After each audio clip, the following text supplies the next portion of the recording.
इस इंटरव्यू में ज़्यादातर वो बातें करूंगा जो आपने अभी तक की नहीं। क्या बहुत बड़ी बड़ी शख्सियतों से मिलते रहे, मुलाकात होती रही। नेहरू से भी मिले थे आप? जी बिल्कुल। नेहरू वाला अंदाज पे परंपरा में अटल जी थे और पटेल वाली परंपरा में अडवाणी जी थे। अडवाणी जी ने जब सुना और अखबार देखा बहुत नाराज हुए, बोले हम तो सत्ता में आ गए सब आपकी लड़ाई की वजह से और आप मुकदमे चल रहे हैं। मेरे पिताजी ने इसलिए माफ़ कर दिया, इंदिरा गांधी मेरी बेटी है, उसका बाप मेरा दोस्त था, बेटी से गलती हुई है तो इसका मतलब थोड़ी कि मैं उसको हमेशा सज़ा देता रहूं। मेरे पास फ़ोन आया फोतेदार जी का कि आप इंदिरा जी का इंटरव्यू करेंगे। भाई इंदिरा जी का इंटरव्यू, मैं हैरान, क्योंकि इंदिरा जी उसके बाद बिल्कुल सबसे कट गई थी। ये हार के बाद की बात है। राजीव गांधी की मौत की जब खबर आधी रात को मिली, मैं वो भी देख रहा हूँ, आप आधी रात को उठे हैं और जब आप पहुंचे तब सोनिया गांधी को खबर मिल ही रही थी। जब आप पहुंचे, सोनिया जी को कंफर्म नहीं हुआ था, ये खबर आ चुकी थी कि बॉम्ब ब्लास्ट हुआ है और उससे सिर्फ 2 दिन पहले यानी 19 तारीख को राजीव जी ने मुझे फ़ोन करके कहा था शायद आओ मेरे साथ, चलो तमिलनाडु में दिखाते हैं, बड़ा सर्कस होता है वहाँ पे। लेकिन प्रियंका ने जिस तरह माँ को संभाला, घर को संभाला, कोई नहीं था वहाँ पे घर। राजीव जी का सामान आया है दिन में कोई 11 साढ़े 11 बजे, तो उसको आके उसने देखा कि 2 बैग आए, एक बैग और था, वो कहाँ है। मैं देख रहा हूँ कि इस लड़की का कितना प्रेजेंस ऑफ माइंड है। यही आप इंदिरा के बारे में भी लिखते हैं। इंदिरा के अंदर भी यही था कि जब संजय की डेथ हुई है तो वो अस्पताल में खड़ी थी कॉरिडोर में और मैं भी बराबर में खड़ा था कॉरिडोर में, बोली आप थोड़ा इधर हो जाओ, दरवाज़ा खुलेगा सिर पे लग जाएगा। वीपी सिंह जो है उनके बारे में अकबर डंपी तो ये कहता है कि भाई साहब वो तो हम जब अंदर बैठ के अपना शौक पूरा करते थे तो बाहर बैठा रहता था कि नमकीन लाने के लिए। तो राजा की कोई वैल्यू नहीं थी, राजा को ही समझा जाता था कि ये तो हाँ जी हुजूर है, ये वो देश के प्रधानमंत्री हो गए। तो मनमोहन सिंह जी हमेशा बड़ा सेफ खेलने वाले रहे। आपने उनकी भी जो है जिस तरह से समालोचना की उसकी तो तारीफ कर, लेकिन ये कहना कि एक्सीडेंटल प्राइम मिनिस्टर थे, नहीं एक्सीडेंटल नहीं थे। ट्रंप ने जो इलेक्शन लड़ रहे थे तो उसने कहा कि अमर सिंह का नाम आया वहाँ पे ट्रंप के उसमें कि साहब इसने आके हिलैरी क्लिंटन को पैसा दिया था। कमजोर हालात में किसी के कमजोर वक्त में उसका साथ देना जी, ये अमर सिंह अक्सर करते हैं। ये साथ देके उसको निचोड़ लेते थे उसमें, चाहे वो अंबानी रहे हों, चाहे वो सहारा रहे हों, चाहे वो मुलायम सिंह रहे हों, चाहे वो अखिलेश रहे हों, चाहे वो शिवपाल रहे हों, चाहे अमिताभ बच्चन रहे हों। मैंने देखा है कि इनकी पहली बर्थडे इन्होंने जो बड़े पैमाने पे की थी, अमिताभ बच्चन बाहर गेट पे खड़े सबको नमस्कार कर रहे थे और सबको ले जाके बिठा रहे थे। सारी पार्टियों के साथ मेरा संबंध रहा। मैंने भाजपा, मोदी जी ये कहते हैं कि इस आदमी का मेरी वजह से बहुत नुकसान हो गया, ये राजनीति से बाहर हो गया। चलिए बढ़िया रहा, छोटे से में आपने समेट दिया।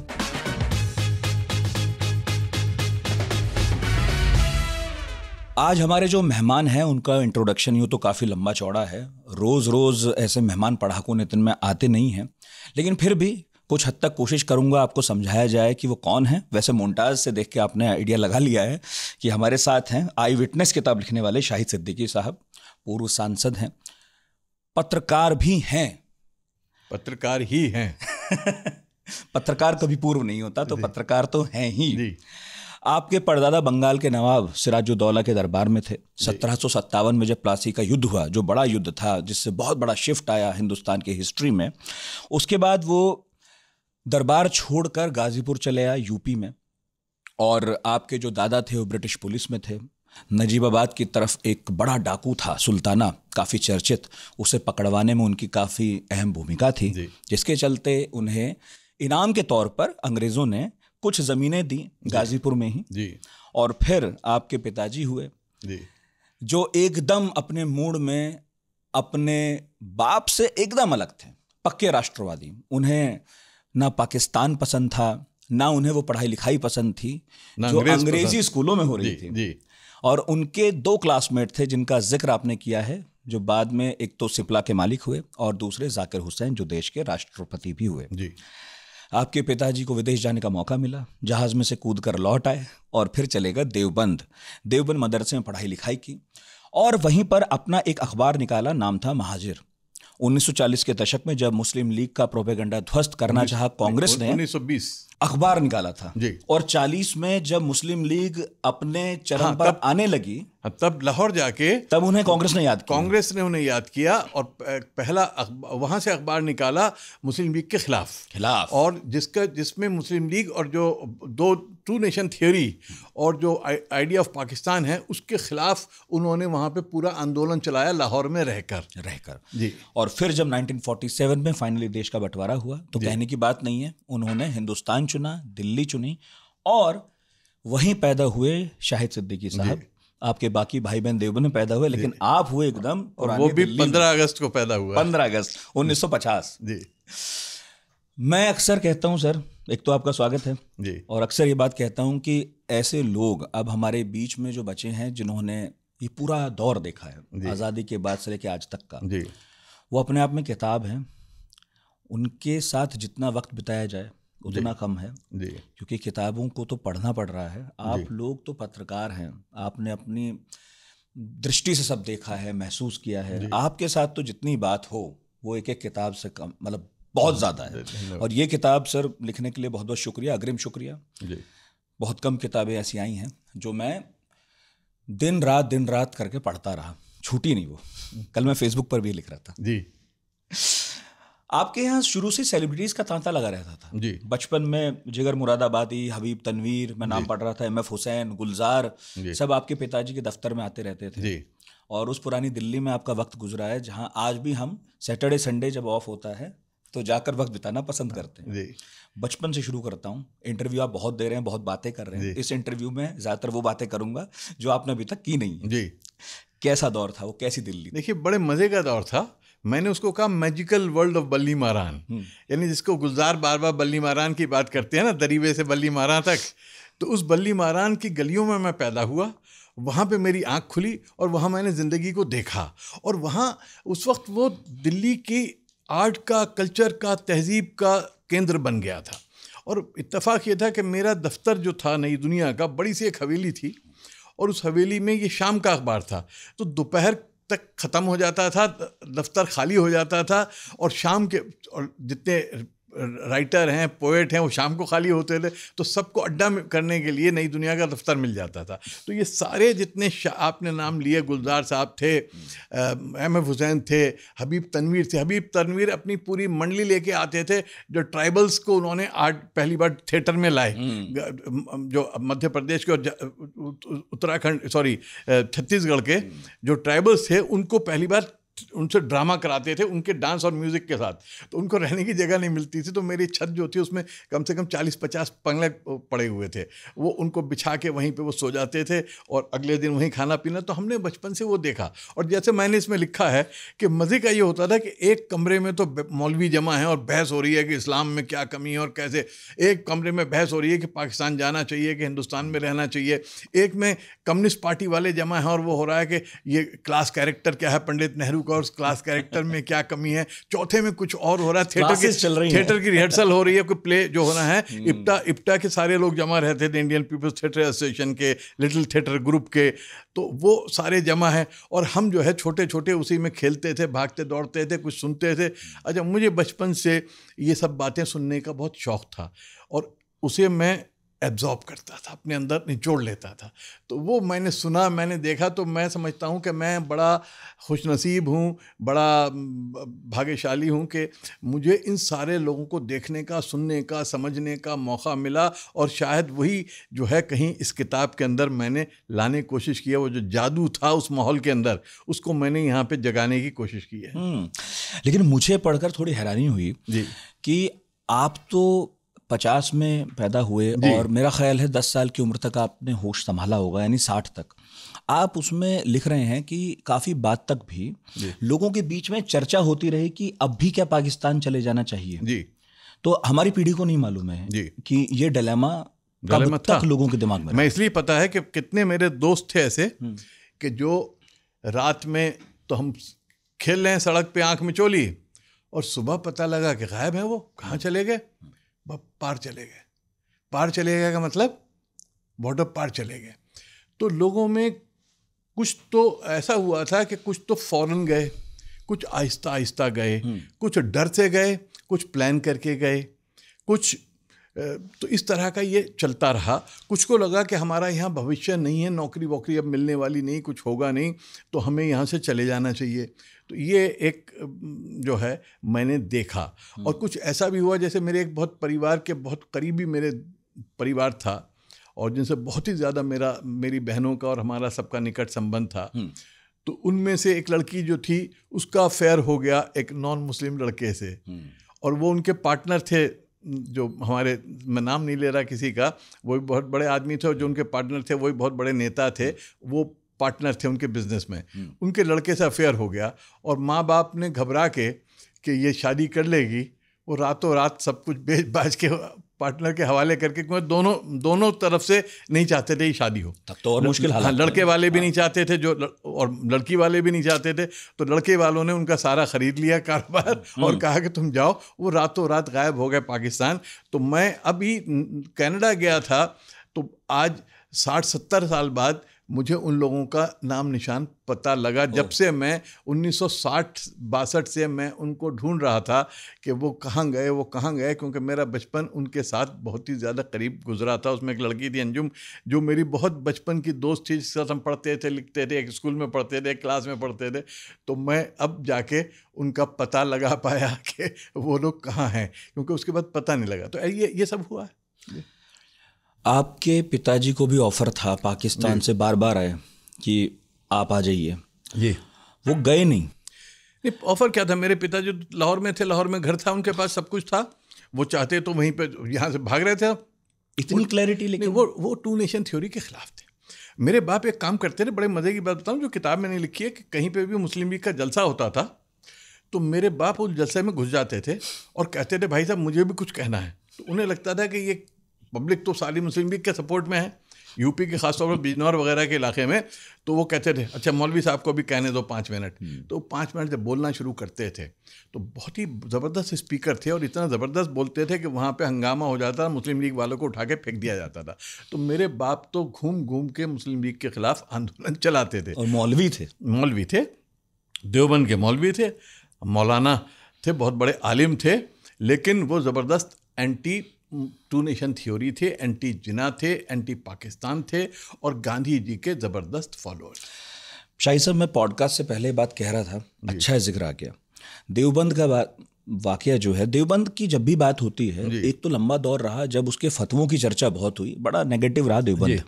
लेकिन जब मैं इतिहास पढ़ता हूँ तो दिखता है कि देवबंद बिल्कुल एंटी ब्रिटिश है, देवबंद एंटी पाकिस्तान है। मगर जब मैं जियो पॉलिटिक्स पढ़ता हूँ तो समझ में आ रहा है कि देवबंद से निकले हुए या देवबंद के थॉट को मानने वाले बहुत सारे लोग बंदूकें उठाए दुनिया में घूम रहे हैं। देवबंद को समझना तो खैर एक पॉडकास्ट चाहिए, पर फिर भी क्योंकि आपका ताल्लुक बहुत गहरा रहा वहाँ से, आपकी माँ तो सहारनपुर की ही है। देखिए ब्रीफली बता देता हूँ। हाँ, थोड़ा सा तो बता दीजिए। पॉडकास्ट आप इस पे कीजिएगा और मैं बिल्कुल आऊँगा उसमें जो विरोधी हैं, जो ये आरोप लगाते हैं, उनको बुला लीजिएगा। मुझे बड़ा मज़ा आएगा उनसे टकराने में। लेकिन मैं, देखिए, मैं कोई देवबंद का सपोर्टर नहीं हूँ और मैं धार्मिक कट्टरता का बहुत बड़ा विरोधी हूँ, बहुत ज़बरदस्त विरोधी हूँ मैं। लेकिन देवबंद के बारे में गलत प्रोपेगेंडा है। और क्या है कि देवबंद के लोग जो थे हमेशा से बहुत लिबरल थे। देवबंद के मौलवियों ने पहले ब्रिटिशर्स का विरोध किया और उसके बाद जब महात्मा गांधी सीन पर आए तो महात्मा गांधी को सर आंखों पे बिठाने वाले देवबंदी ही सब थे। मौलाना मोहम्मद अली जौहर हो, मौलाना अबुल कलाम आज़ाद हो, मौलाना हुसैन अहमद मदनी हो, इन लोगों ने महात्मा गांधी को महात्मा बनाया और देश के अंदर इतना पॉपुलर किया और उसको मास मूवमेंट बनाया। और जिना के ख़िलाफ़, मुस्लिम लीग के ख़िलाफ़ पूरा जो अवाम की जनता का था वो बनाया कांग्रेस के साथ और महात्मा गांधी के साथ और मौलाना आज़ाद के साथ। उसके अलावा जो ये लोग जो थे एक तरह से बहुत लिबरल भी थे अपनी सोच में और इन्होंने नई सोच के साथ भी आए। कुछ एरियाज़ हैं जहाँ पर ये कट्टर भी थे, जहाँ से मैं असहमत हूँ उनके। कोई कट्टरता के भी इनके यहाँ जो रिचुअल्स हैं इस्लाम में, उनको उन्होंने डिफाइन करने की कोशिश की, उनको एक लाइन में लाने की कोशिश की। जो तबलीगी जमात भी वहीं से निकली है, वो मज़हब को थोड़ा सा, जिसको कहते हैं, रेजिमेंटलाइज करने की कोशिश की। लेकिन इनका हमेशा यही रहा कि ये देशभक्त हैं, मॉडर्न हैं, हमेशा रहे। 1990 की दिहाई में, जब शायद 80 की दिहाई में, जब सोवियत यूनियन ने अफ़गानिस्तान पे कब्ज़ा किया तो अमेरिका ने उसके ख़िलाफ़ लड़ाई छेड़ी और ये कहा कि ये इस्लाम पे हमला है, ये मुसलमानों पे हमला है, ये अफगानिस्तान में आके मुसलमानों को काफिर बना रहे हैं, यानी कि कम्युनिस्ट बना रहे हैं, और मुसलमानों को इनके खिलाफ लड़ना चाहिए। और हम अब्राहमिक रिलीजन वाले तो भाई भाई हैं, तो और हाँ, वहीं पे वो ओसामा बिन लादेन को लाए, उसने आके, ये अमेरिकन लाए थे ओसामा बिन लादेन को, CIA ने ट्रेनिंग दी थी। पूरा जो अलकायदा है ये CIA ने बनवाया था, तालिबान CIA ने बनवाया, और इसलिए बनवाया कि रूस के खिलाफ खुद ना लड़ना पड़े इनको, जैसे कहते हैं आउटसोर्स कर दिया कि हथियार हमसे ले लो, पैसा हमसे ले लो, बम हमसे ले लो और जाके मरो तुम। अमेरिका खुद मानता है इस अमेरिका ने इनको तैयार करके भेजा। और जितने मदरसे थे, देवबंदी मदरसे, क्योंकि अफगानिस्तान में देवबंदियों का बड़ा असर था, क्योंकि वहाँ पे बहुत पहले जो पहली गवर्नमेंट इन एग्जाइल बनी थी, एक बात बता दूं, पहली गवर्नमेंट इन एग्जाइल राजा महेंद्र प्रताप ने बनाई थी जी। और उसके जो प्रधानमंत्री थे वो मौलाना उबैदुल्ला सिंधी थे। मौलाना उबैदुल्ला सिंधी देवबंद से थे, देवबंद से गए थे, और देवबंद से मूवमेंट चला था हिजरत का, जो मेरे फादर ने भी सपोर्ट किया था, अखबार निकाला था महाजिर, और इसीलिए ब्रिटिशर्स ने उन्हें गिरफ्तार करके जेल में डाला था, कि उन्होंने सपोर्ट किया था कि वहाँ जाके लड़ना है अंग्रेज़ों से। और वहाँ का बादशाह था अफ़गानिस्तान का, उसने कहा था मैं मदद करूँगा, लेकिन उसके खिलाफ अंग्रेज़ों ने बगावत करा के उसे उतार दिया। तो फिर ये लोग गए थे लेनिन के पास मदद लेने, उससे हथियार लेके। तो वहाँ पे देवबंदियों का इम्पैक्ट उस वक्त से बहुत भारी रहा। खुद जो खान अब्दुल गफ्फार खां हैं, जो सरहदी गांधी कहते हैं, वो कट्टर देवबंदी थे, कट्टर देवबंदी। तो ये कट्टर देवबंदी जो थे वो सब एंटी जिन्ना थे, एंटी पाकिस्तान थे। वो तो विभाजन के बाद भी लड़ते रहे, जेलों में रहे, से वहीं तो सारे जेलों में जो रहे, जिन्ना की जेलों में और अयूब खां की जेलों में, सारे देवबंदी थे। लेकिन जब अमेरिका ने इनको कहा कि हथियार दिए, पैसा दिया, ट्रेनिंग दी और भेजा, तो इनमें से कुछ जाके लड़ने लगे। ये देवबंद के आइडियोलॉजी वाले नहीं थे, ये थे जिन्हें अमेरिका ने तैयार किया रूस के खिलाफ लड़ने को, लेकिन नाम पड़ गया कि देवबंदी लड़ रहे हैं, देवबंदी कर रहे हैं, क्योंकि वो थे उस मदरसे से, पढ़ाई उनकी वहाँ हुई थी, उन मदरसों से थे। और अच्छा, दूसरा ये कि इनको एक मुंह को खून लग जाए, हाँ। तो इन तालिबान के मुंह को खून लग गया, और इन्होंने जाके फिर, अब जब अमेरिकन चले गए, जब उनका काम निकल गया तो रवाना हो गया। अब हथियार भी इनके पास, पैसा भी इनके पास, ट्रेनिंग भी इनके पास, तो अब ये क्या करेंगे? इन्होंने दूसरों से हथियार में लड़ना शुरू कर दिया। लेना तो वैसे ही मुश्किल काम है, देना आसान है। और मैंने लिखा कि इंदिरा गांधी का मैं एक बात का सपोर्ट करता हूँ, आपने शायद पढ़ा होगा कि बांग्लादेश की वॉर में हम जब नौजवान थे, हम कहते थे इंदिरा गांधी हथियार क्यों नहीं देती मुक्ति बाहिनी को। इंदिरा गांधी ने हमारे देश के फौजियों को लुंगियाँ पहना के भेज दिया कि लड़ो, लेकिन मुक्ति बाहिनी को हथियार नहीं दिया, इसलिए कि इंदिरा गांधी जानती थी। और मैं इस बात के लिए सलाम करता हूँ, मुझे उस वक्त अंदाज़ा नहीं था कि एक बार हथियार दे दो, लेना वापस बड़ा मुश्किल होता है। अगर इंदिरा गांधी उस वक्त बांग्लादेशियों को हथियार दे देती तो उसकी कीमत हमें चुकानी पड़ती भारत को। उन्होंने नहीं दिए, तो इन्होंने, ज़ियाउल हक ने और अमेरिका ने हथियार दे दिए। वही हथियार इनके गले की फांस बन गए हैं आज अफगानिस्तान में। जो अलकायदा है वो निकली, जो जिसको कहते हैं ना फ्रैंकस्टीन मॉन्स्टर, तो जो फ्रैंकस्टीन मॉन्स्टर बनाने वाला जो डॉक्टर था, डॉक्टर फ्रैंकस्टीन, उसने जो बनाया था मॉन्स्टर, वो उनको ही खाने पहले सबसे पहले आया। तो वो जो मॉन्स्टर था अलकायदा का और तालिबान का, मैं मॉन्स्टर कहता हूँ उन्हें, मैं उन्हें टेररिस्ट भी नहीं कहता, मैं उससे ऊपर कहता हूँ कि वो बहुत बड़े मॉन्स्टर हैं। उनको आपने जन्म दिया, लेकिन उनका देवबंद की आइडियोलॉजी से संबंध नहीं है। उनका वो देवबंदी के बनाए हुए मदरसे तो वहाँ पर हो सकते हैं, लेकिन जो हिंदुस्तान में देवबंद है उसका कोई दूर दूर तक लेना नहीं। और हमेशा सारे फतवे हिंदुस्तान के मौलवियों ने, देवबंदी मौलवियों ने आतंकवाद के खिलाफ दिए हैं, उसे एंटी इस्लाम बताया है, और अलकायदा और ये सारों को दहशतगर्द बताया है। तो इसमें कोई शक नहीं है जी। चलिए, बढ़िया रहा, छोटे से मैं आपने समेट दिया, कभी लंबी बात करेंगे। इस किताब में मुझे दिल्ली दिखती है जी। मुझे नहीं पता था दिल्ली में ट्राम भी चलती थी। दिल्ली में बड़ी मज़े की ट्रैम चलती थी, और ट्रैम की खास बात ये थी कि उसमें टिकट बहुत ही कम लोग लेते थे, कहीं भी चढ़ गए कहीं भी उतर गए, क्योंकि इतनी आहिस्ता चढ़ती थी कि उसमें कहीं भी उतर लो। और तो वो लाल किले से चलती थी, और लाल किले से आती थी फतेहपुरी, और वहाँ से खारी बावली, और खारी बावली से निकल के वो जाती थी सदर बाज़ार तक, और 12 टूटी से सदर बाज़ार से वापस घूमती थी, और वापस इसी रोज़ पे घूमती हुई लाल किले तक आती थी। तो बहुत सारे हम बच्चे तो सिर्फ चक्कर लगाने के लिए बैठ जाते थे, तो पूरा चक्कर लगा के वापस आ जाते थे। तो लेकिन ये बहुत ही बचपन की बात है मेरे, क्योंकि मेरी मेमोरी बड़ी शार्प है बचपन की, वरना मैं समझता हूँ कि कहीं 56-57 तक, जब मैं 6-7 साल का हूँगा, तब ये ट्रैम बंद हो गई थी, क्योंकि ट्रैफिक बहुत होने लगा था। तो ट्रैम के लिए जगह निकालना, और ट्रैम को हर कदम पर रुकना पड़ता था, एक्सीडेंट भी होने का ख़तरा रहता था, तो ट्रैम बंद हो गई। और एक नहर भी चलती थी दिल्ली में, चांदनी चौक में एक नहर थी, सुनते ही हैं हम तो। हाँ, वो नहर लाल किले से, वो हमारे ज़माने में नहीं, वो पहले ही बंद हो गई थी, लाल किले से लेके और फतेहपुरी तक चलती थी। और उसी में जो कश्ती चलती थी वो पतवार से नहीं चलती थी, बल्लियों से चलती थी। तो जो बल्ली चलाने वाले लोग थे वो उन्होंने अपना अड्डा बना लिया था, ये जो बल्ली मारान कहलाता है। तो ये बल्ली चलाने वालों का जगह थी, जो बल्ली मारान, लोग बिल्ली समझते हैं कि बिल्ली मारने वाले, ऐसे नहीं, बल्ली मार थे ये। तो ये वहाँ पे चलाते थे, तो ये कश्तियाँ चलती थी। और जैसा कि वेनिस में होती है ना गंडोला, उसी गंडोले की तरह होती थी, उसमें बड़े मोहब्बत करने वाले जो हैं उस पर कश्तियों पे चलते थे। लेकिन बाद में इसकी सफाई करना, जब अंग्रेज़ आया उसने सफाई करनी बंद कर दी, बीमारियां फैलने लगीं। तो उन बीमारियों का इलाज कैसे हो, उस पर हकीमों ने कहा कि हम ख़ास किस्म की चाट बनाएंगे, जिसमें हम ख़ास मसाले पड़ेंगे, अदरक और हल्दी और ज़ीरा और फला चीज़ अजवाइन, क्या क्या, उससे जो चाट खाएगा उसका पेट ख़राब नहीं होगा। तो नहर का जो पानी आ रहा था, तो वो जो चाट की दुकानें आज चांदनी चौक में इतनी ज़्यादा है ना, वो इसलिए थी कि यहाँ पे नहर चलती थी और लोग मस्ती करने भी आते थे, कश्ती में बैठते थे मस्ती में। वो लाल किले से फतेहपुरी तक ये पूरी दो किलोमीटर होगा जी। तो आप सोच लीजिए, वेनिस आप लोग देखते हैं उस वक्त, और दोनों तरफ बाग थे, हवेलियाँ थी बड़ी खूबसूरत, और सारा कुछ था। तो वो तो अमेजिंग दिल्ली थी, इसलिए चांदनी चौक कहते थे। ये चौक नहीं था, चांदनी। तो चांदनी रात में इसकी जो नहर पे पड़ता था फुल मून, तो उसको वो एक बड़ा हसीन मंजर होता था। शाहजहां के वक्त से, शाहजहां ने ख़ास तौर पे, जो उनकी बेगम थी, जो फतेहपुरी बेगम थी, जिन्होंने फतेहपुरी मस्जिद भी बनाई, और दूसरी, उनको सबको बड़ा शौक़ था कि ये शहर को बनाने में, उसके डिटेल में, ये सारी उनकी बेगमात का बड़ा रोल था। वो डिटेल में बैठती थी, क्योंकि मुग़ल जो इतनी औरतें थी ना, वो घर में बंद नहीं रहती थी। They were highly educated, involved in architecture, this that. और माशाल्लाह से ढेर सारी बीवियाँ होती थी, तो काम क्या करें, तो उन्हें, और उनके पास रिसोर्सेज होती थी। तो उसमें काफ़ी रोल इस शहर को बनाने में उनकी बेगमात का था। और अब पक्के दिल्ली वाले हैं।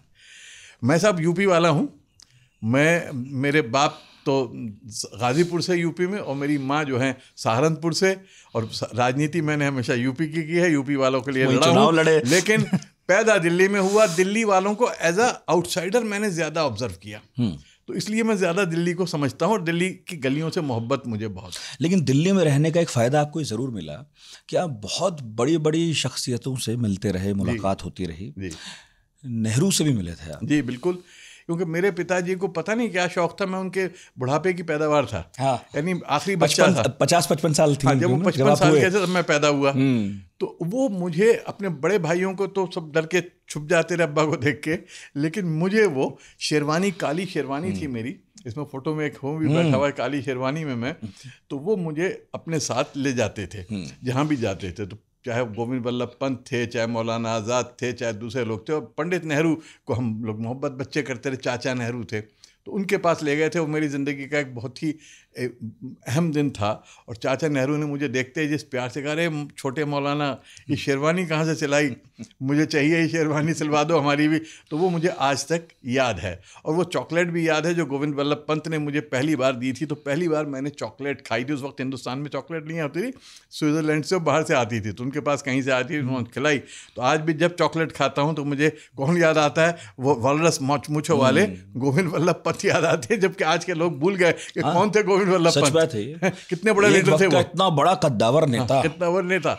लेकिन मैं किस्मत देखो कि मैं इन सारे नेताओं का, जिनको आज सिर्फ इतिहास का हिस्सा है, मैं उनको करीब से देखने का मुझे अवसर मिला। और देसी नेता ही नहीं, जब मैं पढ़ रहा था तो मुझे देख के बड़ा रोमांच हुआ कि विदेशी नेता भी जिनके दौरे दिल्ली में होते थे, जी, और जो हम पुरानी तस्वीरें देखते हैं कि पब्लिक सड़कों पर खड़ी है, झंडे लहरा रहे हैं, तो आप उस हुजूम में भी शामिल होते थे। कंधे पे बैठ के अपने भाई की कनॉट प्लेस में जाके या इंडिया गेट पे जाके, तो मुझे याद है जब पहली बार ख्रुश्चोव आए, आइजनहावर अमेरिका के प्रेसिडेंट आए, तो हम सारे झंडे लेके ऐसे, जमाल अब्दुल नासिर आए, टिटोव, आज नाम नहीं जानता होगा कोई, जो नॉन अलाइन मूवमेंट के फाउंडर थे, टिटू, और सुकार्नो, इन सब के हम ऐसे तैयारी होती थी, कपड़े वपड़े पहन के जाते थे कि जैसे कोई हमारा रिश्तेदार आने वाला है तो उसको हम रिसीव करने जा रहे हैं। और इसलिए बचपन से एक पॉलिटिकल ट्रेनिंग जहन की तौर पे मिली। और 15 अगस्त को हम लोग सोते नहीं थे। 15 अगस्त को हम सुबह से जो है प्रभात फेरी हमारी चलती थी, हाथों में झंडे लेके। आपका तो बर्थडे भी था ना, आप कैसे सोते? जी, हम घूमते थे गली गली, और हर जगह पे हमें लड्डू खाने को मिलते थे, मिठाई मिलती थी। तो जितने यंग लड़के लड़कियां थे वो दिल्ली वो जश्न ऐसे मनाते थे, क्या दिवाली क्या होली होती होगी जो हम आज़ादी का जश्न 15 अगस्त को मनाते थे। और ये सारे बड़ी तादाद में हम मुसलमान बच्चे थे जो कि बल्ली मारान से और जामा मस्जिद से हम निकलते थे, पूरा बाजार सीताराम और कूचा घासी राम और ये सारा किनारी बाजार, ये सारे में चक्कर लगाते थे। तो बड़ी अलग दुनिया थी, अलग कहानी थी। आज की दिल्ली वो दिल्ली नहीं है जो दिल्ली का दिल थी। और तब आपको कैसा लगता है जब कुछ दिल्ली से बाहर के नेता, यूपी से बाहर के नेता कहते हैं दिल्ली तो पसंद नहीं है हमें, दिल्ली शायद अकेला शहर है जो अपनी आलोचना झेल लेता है, नहीं तो मैंने ऐसी आलोचना मुंबई या कोलकाता को झेल दिल्ली का दिल इतना बड़ा है, नाजुक भी है, बड़ा भी बहुत है कि यहाँ पे कोई नहीं कहता कि तू कहाँ से आया है। बम्बई वाले कहते हैं, कलकत्ते वाले कहते हैं, मद्रास वाले कहते हैं, बेंगलोर वाले कहते हैं, दिल्ली वाला नहीं कहता। दिल्ली में मेरे बचपन में मुश्किल से 4-5 लाख की आबादी थी, आज 3 करोड़ से ऊपर की आबादी है। और यहाँ पे दिल्ली वाले तो बचे नहीं, लेकिन दिल्ली वालों ने कभी किसी पे सवाल नहीं उठाया। वरना दिल्ली की जो ज़ुबान, दिल्ली का जो अंदाज़, दिल्ली की जो बोलियाँ, दिल्ली जो है वो तो कमाल की है। और आज मुझे बड़ा मेरा दिल दुखता है, दिल पे मेरे तीर लगता है जब मुझसे कोई कहता है बम्बई में दिल्ली तो बड़ा ख़तरनाक जगह है, वहाँ तो सेफ नहीं है। या मुझे कोई कहता है दिल्ली 6, जैसे कोई गाली है। अरे भैया दिल्ली 6 ही दिल्ली है। हमारे बचपन में अगर कोई दिल्ली की वॉल सिटी के बाहर का होता था तो वो आता था, वो कहता था शहर जाना है। शहर का मतलब होता था पुरानी दिल्ली, चांदनी चौक, जामा मस्जिद, खारी बाउली, सदर बाजार, ये दिल्ली थी। इसके बाहर के सब आउटसाइडर थे जिनको दिल्ली वाले कुछ समझते नहीं थे। और दिल्ली वालों के अपने अंदाज थे, अपने नखरे थे, अपनी बोलियां थी, अपने त्यौहार थे, अपने अंदाज थे। और मैंने सब लिखा है इसमें, पर्दा बाग का किस्से लिखे हैं।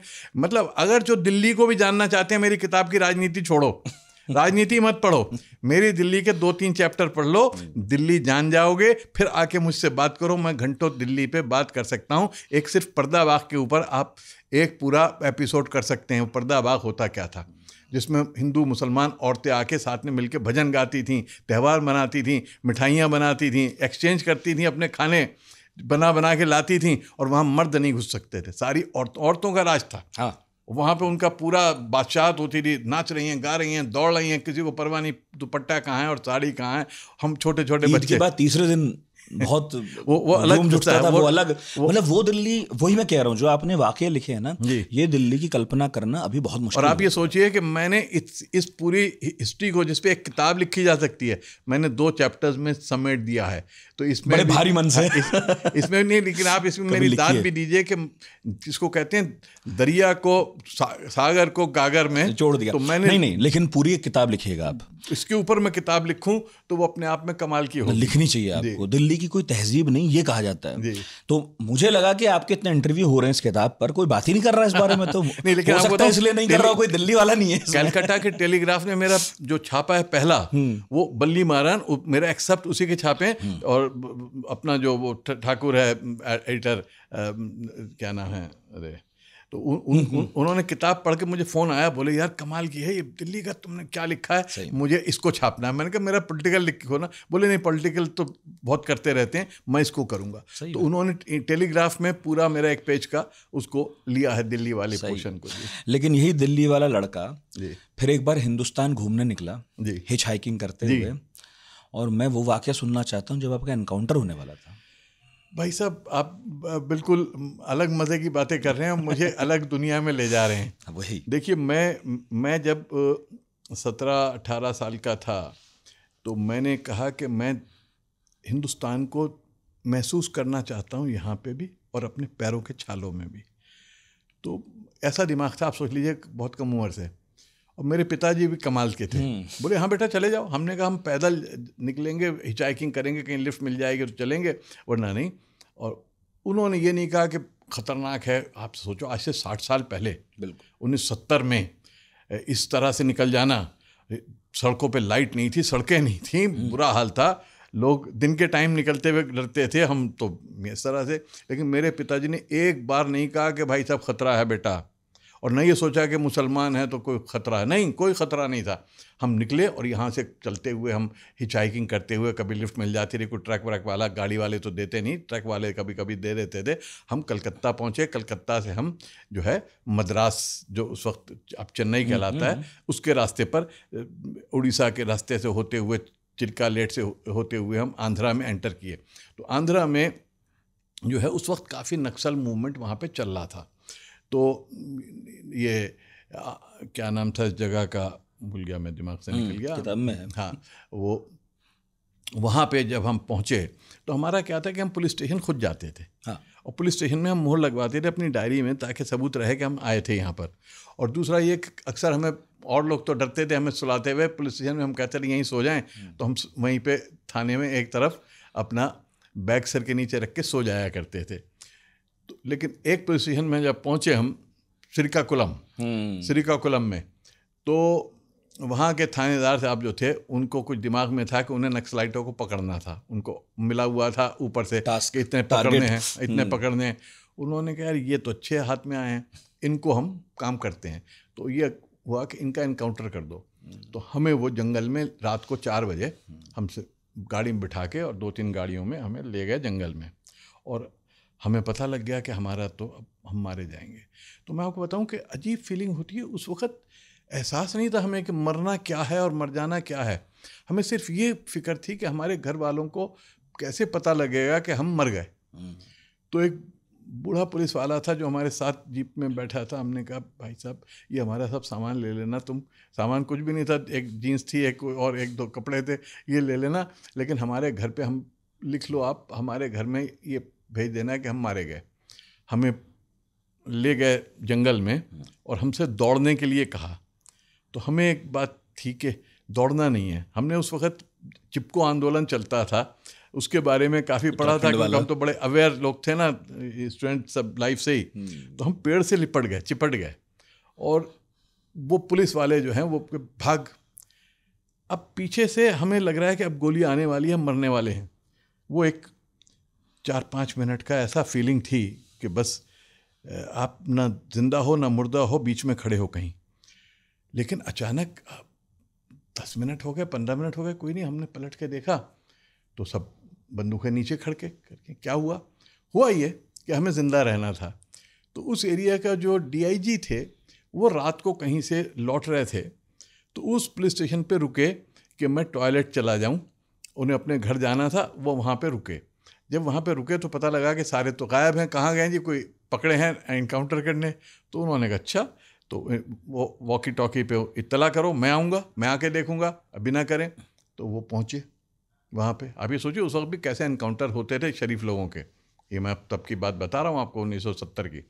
तो वो जो है आ गए वहाँ पे, उन्होंने हमें बुलाया और आके हमारा देखा। तो मेरा जो कलकत्ते का अखबार है जुगांतर, उसमें हमारा फ़ोटो छपा था, स्टेट्समैन में छपा था, और हमारे बारे में छपा था। 3 लड़के घूम रहे हैं जी, 3 लड़के ये जो है पैदल आए हैं और ये कर रहे हैं, एडवेंचर कर रहे हैं, यात्रा। और एक मिहिर सेन करके होते थे जिन्होंने 7 चैनल पार किए थे सबसे पहले। उन्होंने एक एक्सपेडिशन क्लब बनाया था। उस एक्सपेडिशन क्लब के हम लोग एक तरह से, हमें उन्होंने स्पॉन्सर किया था कि मैं चिट्ठी देता हूँ आपको। तो उनकी चिट्ठी थी, गवर्नर का भी लेटर था। दूसरे हमारे पास गवर्नर थे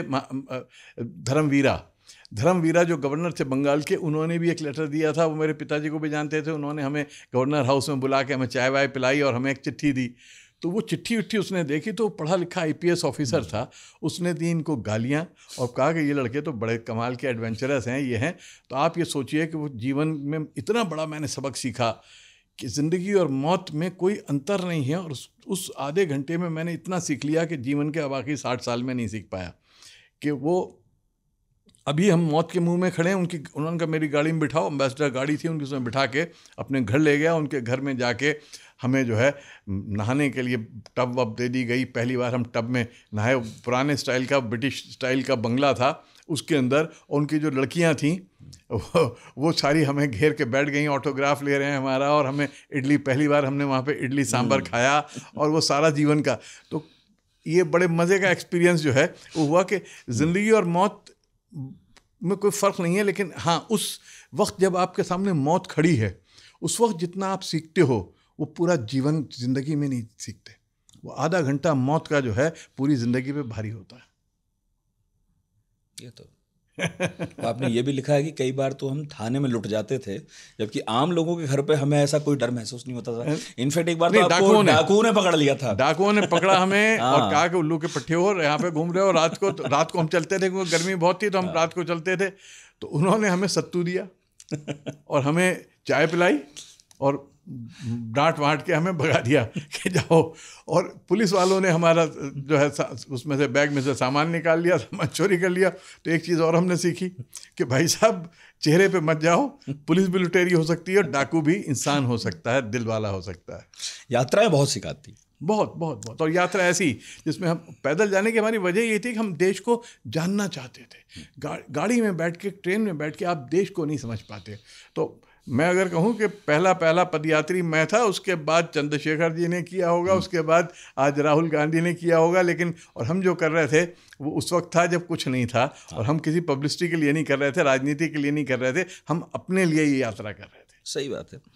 लेकिन पढ़ाई के दौरान चल रही थी आपकी यात्रा जी, और फिर वो इसलिए अधूरी छूट गई क्योंकि उधर पेपर भी तो देने थे, वापस आके साल पूरा करना था। लेकिन बने आप पत्रकार।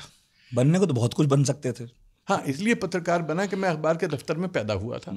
बचपन से मैंने चारों तरफ अखबार देखे थे, अखबार की खुशबू, उसकी प्रिंटिंग की खुशबू मेरी आज तक उसमें है। तो मैं बनना तो बहुत कुछ चाहता था, और यूनिवर्सिटी से मैं टॉपर था, गोल्ड मेडलिस्ट था। और डॉक्टर करण सिंह का मुझे आज भी, मैं सबसे प्राउड, मेरे लिए मोमेंट सबसे बड़ा जो है, डॉक्टर करण सिंह का मैंने रिकॉर्ड पॉलिटिकल थॉट में तोड़ा था, पॉलिटिकल फिलॉसफी में, वेस्टर्न पॉलिटिकल थॉट में। तो मेरे सब प्रोफेसर ये मानते थे कि मैं इंटेलेक्चुअल बहुत अच्छे उस पर जाऊँगा, किताबें लिखूँगा। लेकिन किताब लिखी है तो अब ये राजनीति की लिखी है। तो मैं जिस दिन मैंने पास किया 74 में, उसके बहुत हफ्ते 10 दिन में मैं यूनिवर्सिटी में लेक्चरर हो गया, दिल्ली यूनिवर्सिटी में पढ़ाने लगा पॉलिटिकल साइंस, राष्ट्रीय आंदोलन और ये सारी चीज़ें। और तो मैं चाहता तो वहीं रहता, और अगर मेरा ठीक ठाक काम होता तो शायद कहीं का वाइस चांसलर बन जाता, कुछ और बन जाता। फिर IAS का हमने एग्ज़ाम दिया, उसमें हम फर्स्ट अटेम्प्ट में क्लियर कर लिया, लेकिन इंटरव्यू में हमें जाना था तो इमरजेंसी लग गई। यानी 74 में हमने पास किया, 75 में जून में 25 जून को इमरजेंसी लग गई। पिताजी हमारे 26 जून को अरेस्ट हो गए, 80 साल की उम्र में। 80 साल की उम्र में। और वो बुजुर्ग जो अंग्रेजों के हाथों भी अरेस्ट हुआ था, जो कश्मीर के सवाल पे भी अरेस्ट हुआ जब लड़े। मतलब उन्होंने, वो हमेशा जुझारू और सही बात कहने वाले थे। तो वो इंटरव्यू तो उनका होना चाहिए था। हाँ, वो अरेस्ट हो गए। तो उनके अरेस्ट होने के बाद हमने कहा ऐसी कि तैसी सरकार की, हम नहीं सरकार में जाएंगे, IAS हम नहीं बनेंगे। और हमने जो है रात भर पोस्टर लगाने शुरू किया इमरजेंसी के खिलाफ। और उस वक्त हम SFI के साथ थे, स्टूडेंट्स फेडरेशन ऑफ इंडिया, जो CPM की स्टूडेंट विंग है। DU में आपने शुरू की थी? दिल्ली DU में एक तरह के हम फाउंडर्स में से थे उसके। उस वक्त हमने JNU में थी, और JNU में बहुत सारे लोग काम कर रहे थे, लेकिन दिल्ली यूनिवर्सिटी में उस वक्त उसकी शुरुआत थी। तो दिल्ली यूनिवर्सिटी में हमने शुरू किया। तो वहीं पे फिर जो है मधु किश्वर आई उस वक्त हमारे साथ। SFI में हमने उन्हें इलेक्शन लड़ाया, यूनिवर्सिटी प्रेसिडेंट का इलेक्शन पहली बार किसी महिला को लड़ाया, तो क्रांतिकारी काम था वो। जो है सोहेल हाशमी, सफदर हाशमी वहीं थे, हम लोग सब साथ थे। सफदर सेंट स्टीफेंस में थे, मैं दिल्ली कॉलेज में था। तो वहाँ पे से हमने दिल्ली यूनिवर्सिटी से इस चीज़ को शुरू किया था। तो हम लोग भी शुरू से उस विचारधारा के थे कि जहाँ पे बदलाव और टकराव दोनों लेके चलना है। पंगे लेने की फितरत। हाँ, सवाल पूछने की फितरत थी। किसी चीज़ को ऐसे मत मानो, चाहे अपने बाप कह रहा हो, चाहे घर कह रहा हो, चाहे धर्म कह रहा हो, चाहे कोई कह रहा हो। तो सवाल पूछने वाला जो है उसके लिए बड़ा मुश्किल हो जाता है। राजनीति में भी मैं पार्टियों से जो निकाला गया हूँ या मैंने त्यागपत्र दिया, उसकी वजह ये थी कि मैं जीतने के बाद मैं सवाल पूछता था। और लोग, पार्टियों का, लीडरों का हाल ये है कि जीतने से पहले बहुत सवाल कर लो, जीतने के बाद सवाल मत करना। जीतने के बाद तो ये देखेंगे कि हम सत्ता में कैसे रहना है, सत्ता के लड्डू कैसे खाने हैं। और हम सवाल करते थे तो बाहर कर दिए जाते थे। उस पर तो थोड़ी देर में आता हूँ। मज़ेदार ये है कि आप उनमें से हैं जिन्होंने अपने होशो हवास में इमरजेंसी देखी। इमरजेंसी के पहले भी बहुत कुछ देखा और उसके बाद भी। मुझे बहुत बुरा लगा कि जैसे आज़ादी मिल गई थी जी, उसके बाद भी बहुत सारे क्रांतिकारियों पर मुकदमे थे जी। ऐसे ही आपके पिताजी भी जी। जिन पर मुकदमा लगा इमरजेंसी में जी। नई सरकार आ गई जी। उसके बावजूद उन पर मुकदमा रहा जी। पर उन्होंने माफ कर दिया साल भर सबको। हाँ, साल भर तक मुकदमा रहा। उन्हें 30,000 कोर्ट 4-5 मुकदमे थे, हर दूसरे हफ्ते जाना होता था 80 साल की उम्र में, 81 साल की उम्र में। तो उस वक्त अडवाणी जी जो थे, मेरे साथ में कुलीग थे, क्या नाम था, देशबंधु कॉलेज में, जो कि बाद में कोहली साहब, ओपी कोहली, जो बाद में गवर्नर भी हुए गुजरात में, दिल्ली बीजेपी के प्रेसिडेंट भी बने, ओपी कोहली। तो वो मेरे साथ थे, उनसे बात हो रही थी, उन्हें पता लगा, उन्होंने कहा आप अडवाणी जी से क्यों नहीं कहते। मैंने कहा अडवाणी जी को मैं जानता नहीं, और मुझे लगा कि जनसंघ वाले मुझे क्यों पूछेंगे, मेरे बाप की क्यों मदद करेंगे। लेकिन उन्होंने कहा चलो मेरे साथ। तो हुमायूं पंडारा रोड पे रहते थे अडवाणी जी, तो अडवाणी जी के यहाँ मुझे ले गए ओपी कोहली साहब। तो अडवाणी जी ने जब सुना और अखबार देखा तो उसमें हमने फ़ोटो छाप रखी थी कि इंदिरा गांधी के सामने एक ही रास्ता, जमहूरियत या डिक्टेटरशिप। और एक तस्वीर थी कि गोंद लगा रही हैं कुर्सी पे इंदिरा गांधी और सब। तो उन्होंने बहुत नाराज़ हुए, बोले हम तो सत्ता में आ गए सब आपकी लड़ाई की वजह से, और आप पे मुकदमे चल रहे हैं। तो मैंने कहा देखिए आप लोगों के हाथ में है, क्योंकि मेरे पिताजी तो किसी से कहने वाले नहीं कि मेरा मुकदमा वापस ले लो। तो उन्होंने लेकिन अगले ही दिन, जो उस वक्त एलजी होते थे, उनको फ़ोन किया, कहा कमेटी बिठाओ, सारे वापस लो। तो उसका एक फ़ायदा ये हुआ कि सिर्फ मेरे पिताजी के नहीं बल्कि सैकड़ों जिन पे झूठे मुकदमे बने थे वो वापस हो गए, और वो सारे केसेस वापस हुए जो झूठे इमरजेंसी में बनाए गए थे इन लोगों के ऊपर।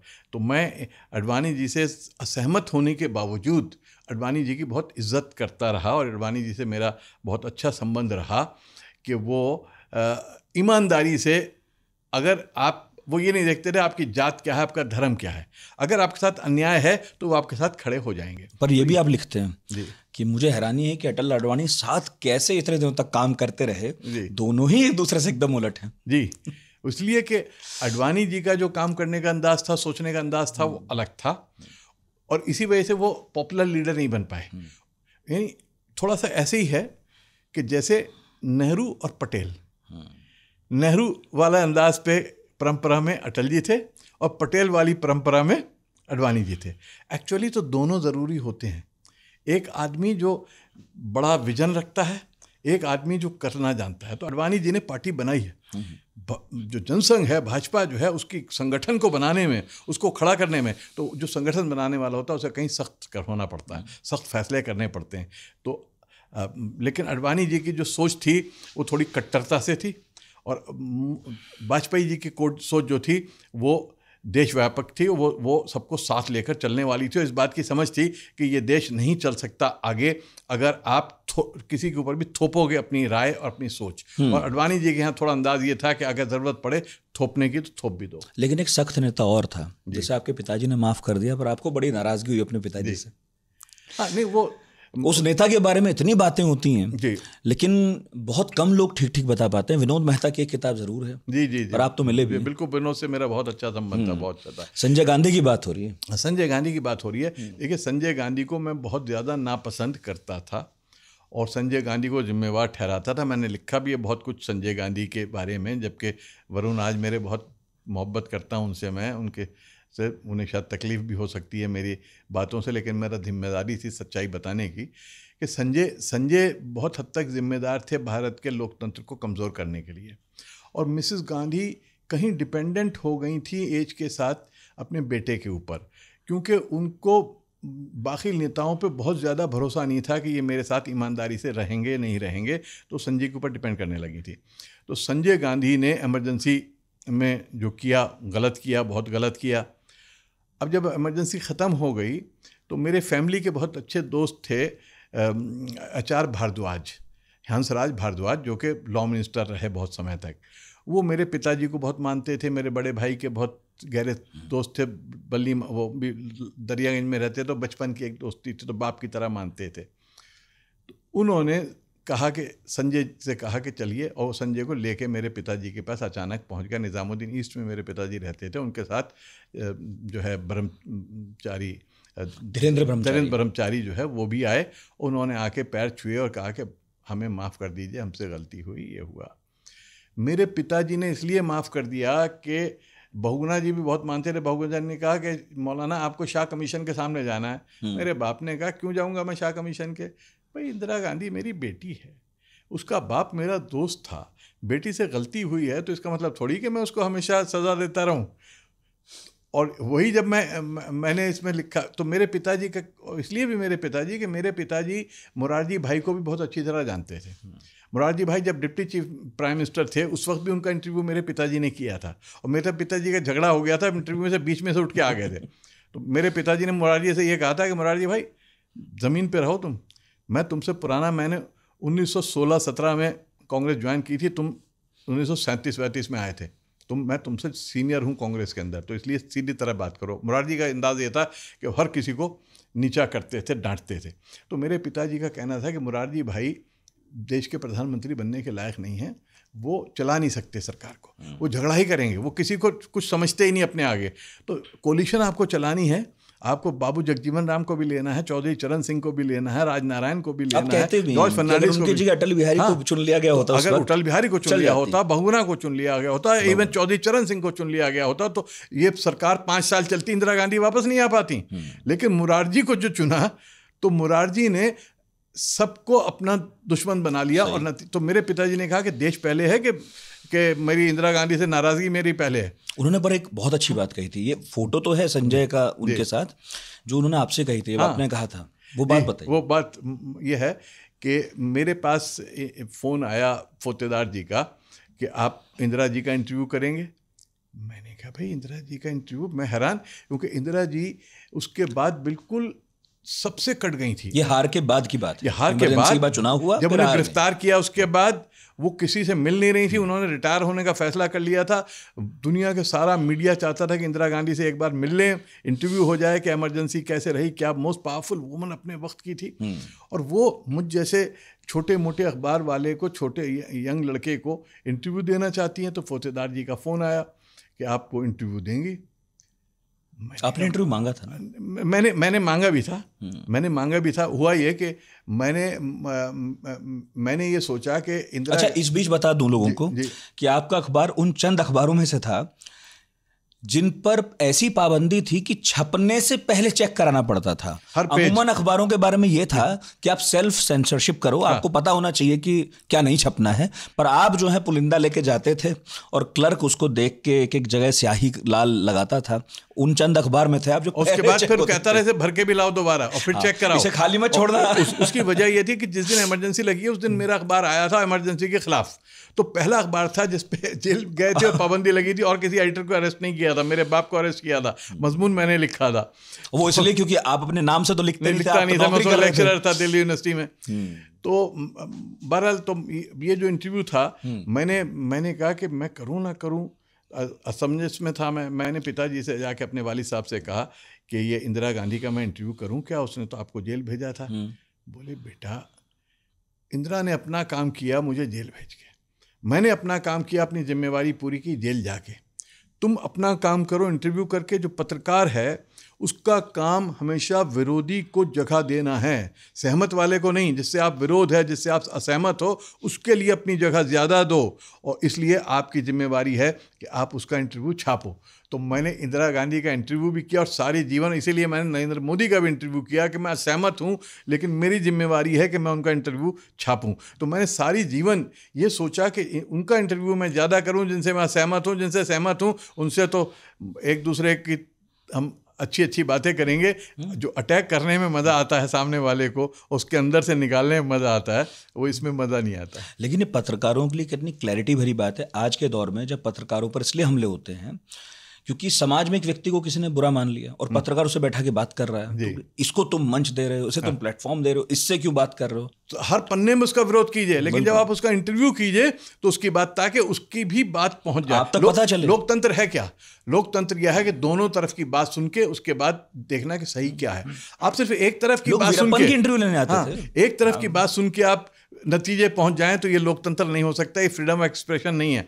तो हम पुराने लोग जो हैं वो हमेशा विरोधी की बात को सुनना जो है बड़ा महत्व देते हैं। विरोधी की बात को सुनना चाहिए, समझना चाहिए, उसके बाद विरोध करना चाहिए अगर समझते हो कि गलत है तो। बिल्कुल। एक और कैरेक्टर है, मुझे बहुत इंटरेस्ट है उसमें, धीरेन्द्र ब्रह्मचारी जी। और आपके घर आना जाना लगा रहता था उनका जी। धीरेन्द्र ब्रह्मचारी के बारे में हमने जो सुना उनमें से मेरा ख्याल है ज़्यादातर तो अफवाहें रही होंगी या नहीं, वो तो आप बताएंगे, आप तब के पत्रकार भी थे, सक्रिय थे, कि उनका बड़ा प्रभाव था इंदिरा पर और बड़े योग गुरु थे, टीवी पर बहुत आते थे, लेकिन उतना ही उनका रहन सहन बड़ा लग्जूरियस था। क्या आदमी थे वो, आज की पीढ़ी नहीं जानती, पर इतना बड़ा आदमी था वो कभी? देखिए, मैं तो पर्सनली तो बहुत ज़्यादा जानता नहीं था उनको, लेकिन ये इमरजेंसी में उनका कहते हैं बहुत रोल था। बड़े लंबे चौड़े खूबसूरत आदमी थे वो, और एक हल्का सा बस एक वो डाल के रखते थे कपड़ा अपने कंधे पे, धोती पहनते थे। और योग को देश में अगर किसी ने इंट्रोड्यूस कराया तो उनका सबसे बड़ा योगदान है।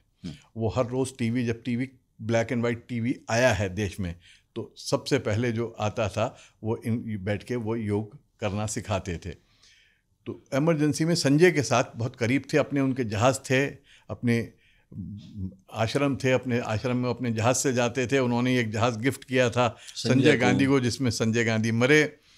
तो वो मेरे पिताजी के पास आए, उसके वक्त तो मैं मौजूद नहीं था, लेकिन जब वो दोबारा आए तो थे, तो मुझे भी काफ़ी वो हुई। मैंने कहा कि ये बताइए कि आप अभी रूस गए थे और वहाँ बर्फ़ थी, -30 टेम्परेचर था, और आप यही पहने हुए था, बाहर घूम रहे थे। हाँ, मतलब जो बस आपने एक कपड़े का जो पतला वो है वो डाला हुआ था यहाँ पे, बाकी आपका शरीर खुला हुआ था, पूरा शरीर खुला रहता था उनका। आपको ठंड नहीं लगी? बोले नहीं, ठंड लगी, बहुत लगी, लेकिन अगर ये नीचे गिर जाता था, मेरे शरीर को आदत थी ये पतला मलमल का कंधे पे रहने की, ये हट जाता है तो मुझे ठंड लग जाती है, ये रहता है तो मुझे ठंड नहीं लगती। तो इस तरह के वाक़यात थे। तो वो कमाल के आदमी थे। मैं समझ इंदिरा जी के बहुत करीब थे, इंदिरा जी को योग सिखाते थे, योग सिखाते सिखाते उनकी राजनीति में घुस गए। और इंदिरा जी कहीं, पंडित नेहरू तो धार्मिक उस तरह से नहीं थे, और धार्मिक अगर थे भी तो अंधविश्वासी नहीं थे। इंदिरा जी कहीं अंधविश्वासी हुई, और मैंने इसमें किस्सा लिखा भी है मौलाना का, जिन्होंने उनसे कद्दू कटवाया बख्तियार काकी के मज़ार। मैं यहाँ रोक कर आपको पूछ रहा हूँ, ये किस्सा सुनूंगा। जब मैं धीरेन्द्र ब्रह्मचारी की बात करता हूँ तो ये इंदिरा का वो दौर है। धीरेन्द्र ब्रह्मचारी उनके जीवन में क्या आपातकाल से पहले आ गए थे? हाँ, आपातकाल से बहुत पहले आ गए थे। तो इसका मतलब इंदिरा का जो रुझान है, जिसकी बात हम अब करते हैं और आप भी कहते हैं कि मैं हैरान हूँ कि नेहरू की बेटी है जी, तब भी इतनी नहीं, देखिए, नहीं, एक फ़र्क है। हाँ, पंडित नेहरू भी योगा करते थे। हाँ, तो इनके पास योगी के हैसियत से आए, धार्मिक रूप से नहीं आए, लेकिन फिर आहिस्ता आहिस्ता इनका कहीं प्रभाव बनता गया। और मिसेस गांधी जो हैं, वो जब ये पार्टी टूटी है 69 में और उन्होंने अपनी इंदिरा कांग्रेस बनाई है, उसके बाद कहीं वो इनसिक्योर भी हुई हैं। और मैंने तो लिखा है कि मेरे हिसाब से बचपन से ही इनसिक्योर थी वो, लेकिन वो एक अलग मसला है, उसके ऊपर एक अलग आप वो एपिसोड कर सकते हैं इंदिरा के ऊपर। तो बहरहाल, तो ये जो है धीरेन्द्र ब्रह्मचारी का प्रभाव उन पे कब और कैसे बनता गया, लेकिन बहुत गहरा प्रभाव था।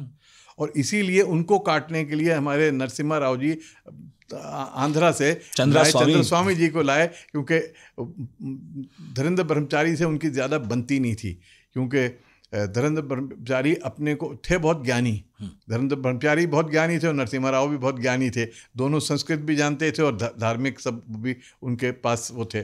तो इसके ऊपर तो किसी को रिसर्च करना चाहिए, पूरा धीरेन्द्र ब्रह्मचारी के ऊपर एक किताब अलग से लिखनी चाहिए, क्योंकि उनको रास्पुटिन भी कहा जाता था, भारत का रास्पुटिन, जिसने के प्रभाव डाला था रूसी ज़ार के ऊपर, उनके पूरे परिवार को अपनी मुट्ठी में, पूरे रूस को अपनी मुट्ठी में ले लिया था। और रूस का जो सब ज़ार था इतना पावरफुल, उससे ज़्यादा पावरफुल वो रास्पुटिन। लेकिन रास्पुटिन एक रात नदी में मरा हुआ मिला जी, और धीरेन्द्र ब्रह्मचारी की जो मौत है वो भी उतनी ही रहस्यमय है। जी, रहस्यमय।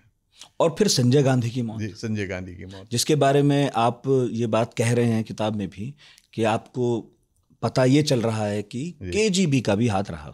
देखिए, मैंने नहीं कहा, ये आरोप जो है वो मेरे अकबर डम्पी, जो कि संजय गांधी के बहुत करीबी थे, मिसेस गांधी की भी गाड़ी वही चला के ले जाते थे, उनके ड्राइवर भी थे, उनके जो सारथी जिन्हें कहना चाहिए, सारथी थे उस बुरे वक्त में जब सबने साथ छोड़ दिया था, उस वक्त अकबर डम्पी खड़े थे उनके साथ। तो अकबर डम्पी क्योंकि संजय जी के बहुत करीब थे और मेनका जी के बहुत करीब थे, और जब मेनका जी घर से निकाली गई हैं तो अकबर डम्पी ने उनकी मदद की, उनके साथ खड़े रहे। पुलिस, उनके फादर जो थे पुलिस वो थे आईजी थे उत्तर प्रदेश में, तो बहुत मज़ेदार उनकी कैरेक्टर हैं, बहुत मज़ेदार उनकी शख्सियत है। तो उनका कहना यह है कि संजय से जो कम्युनिस्ट लॉबी है वो भी नाराज़ थी, रूस ख़ास तौर पे नाराज़ था, क्योंकि 80 के बाद जब वो आई हैं दोबारा मिसेस गांधी, तो उन्होंने शिफ्ट करना शुरू कर दिया था भारत को रूस से निकाल के अमेरिका की तरफ। रूस इस बात से नाखुश था, वो चाहता था कि भारत जो है हमारे ही प्रभाव में रहे। तो उस वक्त राजनीति ये बहुत चलती भी थी, अमेरिका ने भी, CIA ने बहुत लोगों को मरवाया। और मुझे याद है कि मैं तो राजीव जी के साथ जब जाता था तब मैं बहुत सफदरजंग एयरपोर्ट से उड़ता था, तो कोई सिक्योरिटी नहीं होती थी, बस वो हाथ में एक पुलिस वाला पर्ची लिए के खड़ा रहता था, आपका नाम लिखा आ जाओ। तो आप बाकी चारों तरफ से खुला हुआ था, ये जो आज आप बिल्डिंगें देखते हैं वो भी नहीं थी, वो छोटा सा बीच में को एयरपोर्ट था जहाँ से छोटे जहाज़ उड़ते थे।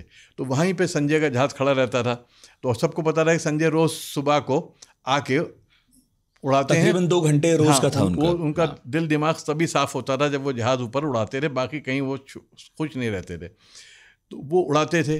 तो अब इनका आरोप यह है कि उसको जो है सबोटाज किया गया। अब उस सबोटाज में किसका हाथ था, नहीं था, ये सबोटाज हुआ था कि नहीं हुआ था, लेकिन ये हैरानी की बात है कि ऐसा एक्सीडेंट हुआ कि वो बच नहीं पाए, जबकि बड़े एक्सपर्ट थे वो, और मैं सबसे पहले पहुंचने वाला था उस जगह पे। ये जो नेहरू युवा केंद्र है चाणक्यपुरी में, उसके पीछे एक नाला सा है, पत्थर से बड़े चट्टानों के पड़े हुए हैं, वहीं पे वो जहाज़ गिरा था। तो मैं सबसे पहले पहुंचा वहाँ पे, मुझे अभी मीडिया को खबर नहीं मिली थी, मुझे मिल गई थी, क्योंकि HR भारद्वाज के भाई जो थे वो सिक्योरिटी चीफ ऑफिसर थे, अच्छा, सोनिया जी के, सॉरी इंदिरा जी के यहाँ। तो उन्होंने फ़ौरन खबर दी भारद्वाज साहब को, भारद्वाज साहब ने मुझे दी, और मैं वहाँ पे पहुँचा, और मैं फिर वहाँ भी पहुँचा लोहिया हॉस्पिटल जो अब कहलाता है, उस वक्त वेलिंगटन हॉस्पिटल था, जहाँ मिसेस गांधी अभी वेट कर रही थी, बॉडी अभी आई नहीं थी, पोस्टमार्टम चल रहा था। लेकिन आप, एक तो मुझे मतलब अच्छा भी लगता है, ईर्ष्या भी होती है, आप हिंदुस्तान के ऐसे महत्वपूर्ण क्षणों में कहाँ कहाँ मौजूद थे और अपनी आंखों से आपने बनते देखा, इन पर हम किताबें पढ़ते हैं। मैं स्टूडेंट था पॉलिटिकल साइंस का, तो आप लोग एक चीज़ नहीं समझते, मुझे पत्रकार खाली समझते हैं। मैं पत्रकार से पहले एक पॉलिटिकल साइंटिस्ट हूँ। मैं चीज़ों को महसूस कर लेता हूँ, कहाँ ट्रेंड क्या है, कहाँ जाने वाला है। पत्रकार अभी पे चलता है, इंटेलेक्चुअल जो है वो जो हो चुका उसको एनालाइज करता है। मैं 3 एंगल से देखता हूँ चीज़ों को, एक पत्रकार की तरह, एक इंटेलेक्चुअल की तरह, और एक एक्टिविस्ट की तरह से बीच में इन्वॉल्व हो गए। तो मैं चीज़ों को महसूस, जैसे ही मुझे फ़ोन पे आया कि उसका एक्सीडेंट हो गया, कहाँ है, अच्छा, मैं भागा।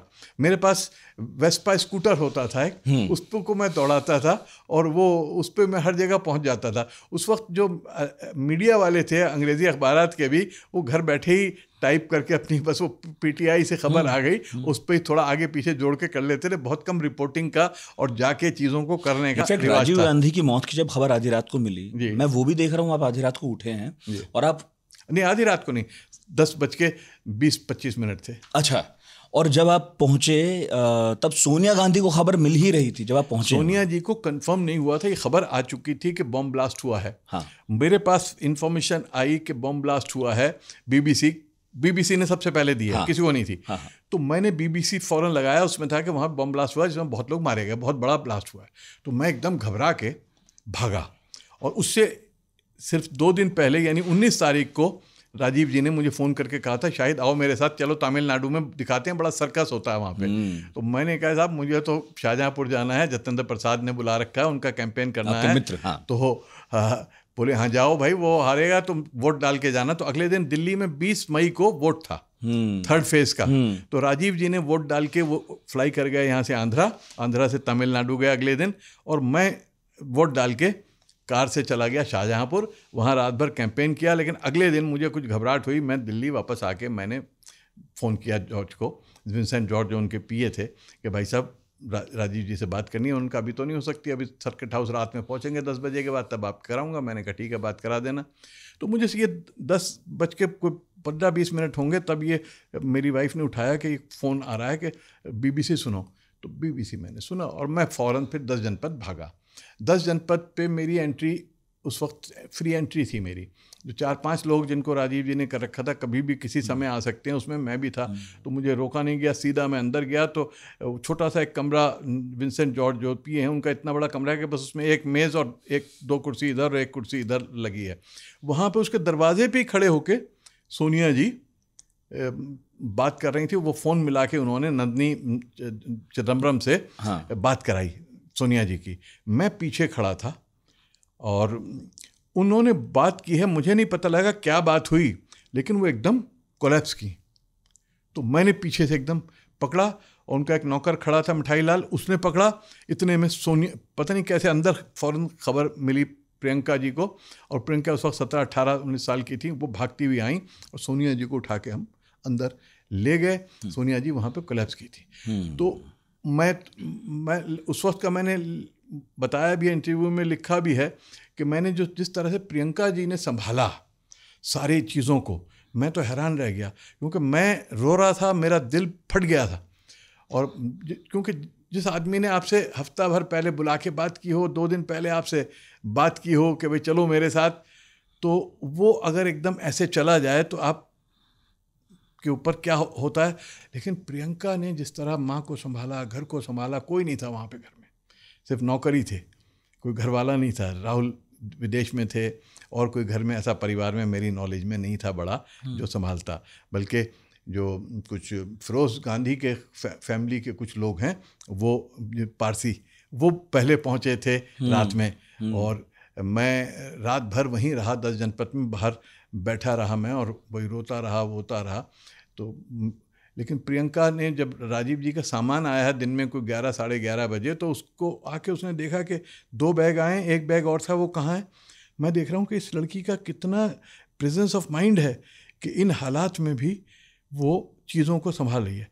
तो वो यकीनन उसके सदमा ज़बरदस्त होगा उसे, लेकिन उसने अपने को कंट्रोल किया। और ये एक बहुत बड़े आदमी की निशानी होती है कि अपनी एडवर्सिटी में, अपने बुरे हालात में वो अपने ऊपर कंट्रोल करना जानता है। यही आप इंदिरा के बारे में भी लिखते हैं। इंदिरा के अंदर भी यही था कि जब संजय की डेथ हुई है तो वो अस्पताल में खड़ी थी कॉरिडोर में, और मैं भी बराबर में खड़ा था कॉरिडोर में। तो मेरे पीछे दरवाज़ा था, पुराने ज़माने के छोटे जो दरवाजे होते थे नहीं, वो खुलते थे, तो वो दरवाज़ा खुलता था तो सिर पे लगता है। तो इंदिरा जी ने मतलब देख रही थी कौन आ रहा है, क्या कर रहा है, बोली आप थोड़ा इधर हो जाओ, दरवाज़ा खुलेगा, सिर पे लग जाएगा। मैं हैरान। तो वो पता है क्या चीज़ है, मुझे बाद में पता लगा कि इंदिरा जी टूट गई थी, बिल्कुल रोई हैं बहुत। मुझे फारूक अब्दुल्ला ने बताया, क्योंकि वो शेख साहब को लेके, उन्होंने कहा शेख साहब को, शेख अब्दुल्ला जो थे इंदिरा जी के बचपन से देखा था, तो वो लेकर आए हैं। तो वो बता रहे थे कि बिल्कुल, तो शेख साहब ने उन्हें डांटा कि तू नेहरू की बेटी है, तो ये खड़े होना है, लड़ना है। तो दिल पे तो बहुत असर था, लेकिन उस वक्त उन्होंने, तो आदमी क्या करता है अपने को डाइवर्ट, जब बहुत बड़ा सदमा आता है ना, तो छोटी छोटी चीज़ों पे ध्यान देके अपने को डाइवर्ट कर लेता है। ये मैंने साइको एनालिसिस मेरा उसके बाद का है। उस वक्त तो मैं हैरान था कि कैसे कर रहे हैं, लेकिन आज मैं समझता हूँ कि उन्होंने अपने को डाइवर्ट करने के लिए। हाँ, आपने बताया उसमें कि इंदिरा खड़ी हैं, तो वो फोटोग्राफर्स को हटने के लिए भी कह रही हैं, क्योंकि उधर दीवार के पार लोग देख रहे थे। और मुझे याद है कि रशियन एम्बेसडर या एम्बेसी से कोई बहुत बड़ा वाइट फ्लावर्स का बुके लेकर आया उसको, तो उन्होंने इनसे कहा, धवन साहब से, आर के धवन से, कि भाई ये यहाँ क्यों ले आए, इनको को घर वहाँ पहुँचाएं। सबसे पहले मजे की बात यह, सबसे पहले रशियन पहुँचा था। ओहो, ये उस वक्त भी आप जो ऑब्जर्व कर रहे हैं, यही मैं देख रहा हूँ। मेरे अंदर का पत्रकार जो था ना, वो हर चीज़ को मेरे उस वक्त खुशी की बात यह है कि टीवी नहीं होता था और ये फ़ोन नहीं होता था, तो हमारा जो ब्रेन का जो कैमरा है ना, वो हर चीज़ को कैप्चर करता था। और अब जब हम जाते हैं कहीं पे भी, हमें कुछ याद नहीं रहता, क्योंकि हम सोचते हैं कि इसमें आ गया, और दिमाग का हमारा कैमरा जो है। इसलिए मेरा कहना है कि 3-4 सवाल और करूँगा, अभी रख दीजिए मोबाइल। सर बहुत इंटरेस्टिंग है एक एक किस्सा, और मैं तो कह रहा हूँ छोटी किताब, इसे बड़ा करना चाहिए आपको। इंदिरा गांधी के कार्यकाल का आपने बहुत लंबा चौड़ा जिक्र किया, और अमूमन तो हमने इंदिरा गांधी के बारे में पढ़ा है कि उनको क्या क्या प्रॉब्लम्स आई, लेकिन जब मैं आपकी किताब पढ़ता हूं तो इसके वर्जन के हिसाब से 2 प्रॉब्लम बड़ी हैं उस वक्त की, कश्मीर और पंजाब, और दोनों के सेंटर में मैं जिस आदमी को देख रहा हूँ अरुण नेहरू है। उसकी वजह क्या है? बचाया है गांधियों को या सच में आपको महसूस होता था? नहीं, देखिए मैंने बचाया नहीं है गांधियों को। गलती तो इंदिरा गांधी की है। इंदिरा गांधी ने पहले संजय को, इंदिरा गांधी कहीं डिपेंडेंट हो गई थी, पहले संजय पे डिपेंड करने लगी थी। उसके बाद संजय की जो डेथ हुई है तो उन्हें तलाश थी जिसके ऊपर वो, जिसके जरिए काम कर सकें, जो उनके डर्टी वर्क भी कर सके। राजीव वो काम करने को तैयार नहीं थे। राजीव राजनीति में आने को तैयार नहीं थे। बहुत दबाव में उन्होंने, माँ के दबाव में इलेक्शन लड़ा था संजय की सीट से, अमेठी से, वरना वो दिल नहीं था उनका। और उसके बाद भी वो एक्टिव, सक्रिय नहीं हुए। आप कह रहे हैं कि वो तो ये सोच रहे थे कि ये तो मेक शिफ्ट अरेंजमेंट है। हाँ, बस बहुत रिलेक्टेंट थे इनका, हो जाएगा एक बार। सोनिया जी बिल्कुल राजी नहीं थी इनके राजनीति में आने के लिए। तो अरुण नेहरू जो है, उन्होंने जगह ले ली संजय की। तो जो काम संजय करता था, जितने गलत काम किए संजय ने का हाथ था कहीं उनमें, वो काम अब अरुण नेहरू कर रहे थे। और अरुण नेहरू राजनीति से नहीं आए थे, तो जो राजनीति से नहीं आता वो चीज़ों के बड़े उसको संदर्भ को नहीं समझता। वो नौकरी करते थे। वो उन्हें लगता था कि वो किसी भी एक्सट्रीम पे जाते थे। उन्हें अच्छा कश्मीर, पंजाब को ठीक करना है, अच्छा ऐसा करो, भिंडरा, अकाली दल बहुत खतरनाक है, सर अकाली दल जीत जाता है, इसको कैसे रोकें? उनका इससे बड़ा अकाली दल खड़ा कर दो, खड़ा कर दो, भिंडरा वाला खड़ा कर दो। तो ज्ञानी जैल सिंह, संजय की पैदावार थी ये भी ज्ञानी जैल सिंह। ज्ञानी जैल सिंह की अकालियों से बनती नहीं थी, और ज्ञानी जब तक अकाली जीतते थे, ज्ञानी जैल सिंह की कोई हवा नहीं थी, सिख उनके साथ नहीं आता था। सिख लीडर थे वो, लेकिन जनता नहीं थी। तो उन्होंने भिंडरावाला को खड़ा किया। ये इसका लिए भी मैं अरुण नेहरू को और इनको जिम्मेवार ठहराता हूँ। कश्मीर में इन्होंने, फारूक अब्दुल्ला इलेक्शन जीत के आए, पहली बार जनता ने निकल के वोट डाला 83 के चुनाव में। हाँ। और उसके बाद इन्होंने सरकार को गिराने का षड्यंत्र 3 महीने के अंदर शुरू कर दिया। और षड्यंत्र कैसे, वो तो मैं उसका गवाह हूँ। मुझे बुला के एक फ़ोटो दी फारूक अब्दुल्ला की कुछ महिलाओं के साथ, ये छापो। मैंने कहा साहब ये क्या कर रहे हैं आप? और फोटो क्या थी वो तो आप बता ही रहे हैं। उसमें वो कहीं मोटरसाइकिल पे बैठे हैं, कहीं गले मिल रहे हैं शबाना के साथ, या गले मिल रहे हैं, जो कि आम चीज़ है। फारूक अब्दुल्ला इंग्लैंड में पले बड़े थे, उनकी माँ इंग्लिश थी, तो वो उनका कल्चर देखा आज भी। हाँ, उनका कल्चर अलग है। नाच लेते हैं, कहीं भी गा लेते हैं, उसी का कल्चर अलग है यार। वो उनको किसी बुरे उससे नहीं, मैं तो बड़ी इज्जत करता हूँ, बड़ी मोहब्बत करता हूँ, उनका वो नहीं था।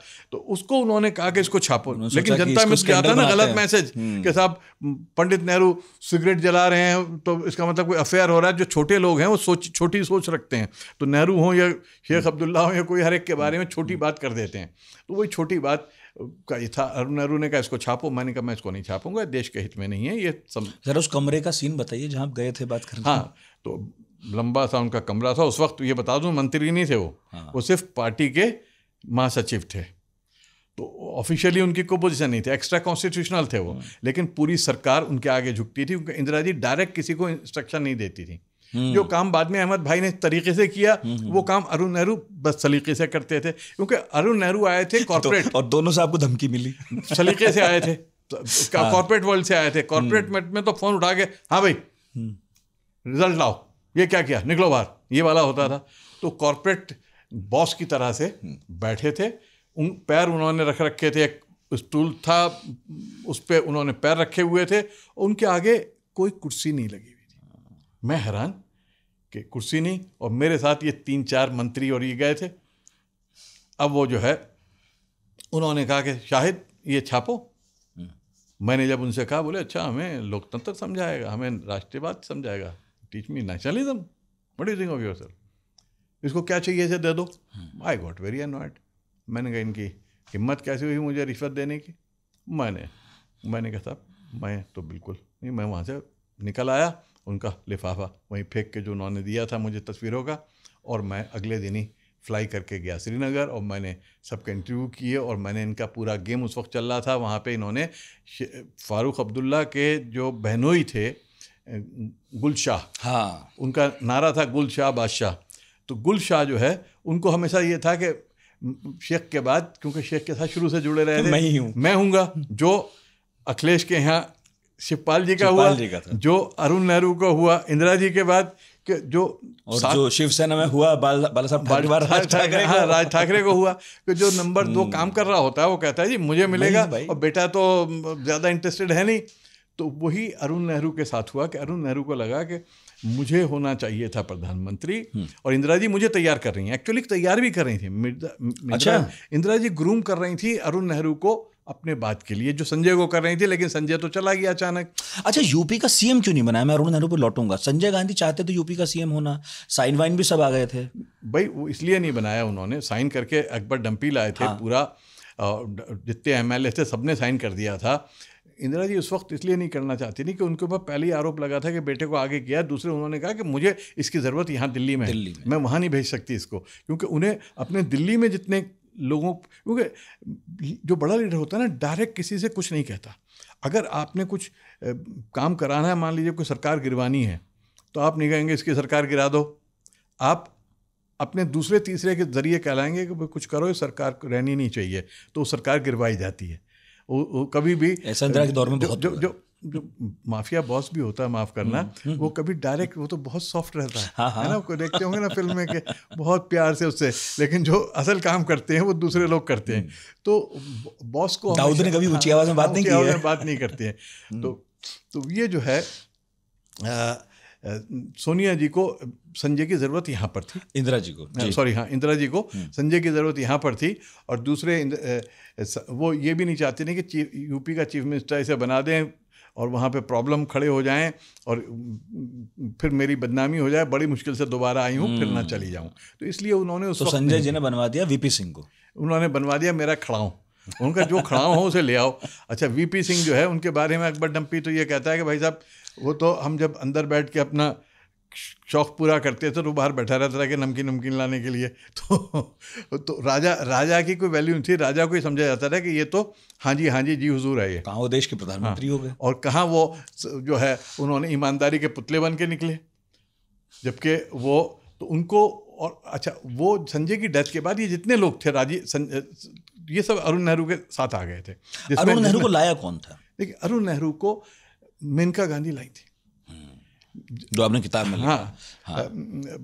ऐसा था कि अरुण नेहरू, सवाल ये था कि जो है रायबरेली से मिसेस गांधी 2 जगह से लड़ी और जीत गई, चिकमगलूर से और रायबरेली से। तो ये हुआ कि चिकमगलूर तो नहीं छोड़े अभी, क्योंकि साउथ से आई हैं, वहाँ मैसेज गलत जाएगा। और ये जो है अमेठी, ये सॉरी रायबरेली जो है, वहाँ से अपने परिवार का किसी को खड़ा कर दें। तो अब परिवार में से किसको खड़ा करें?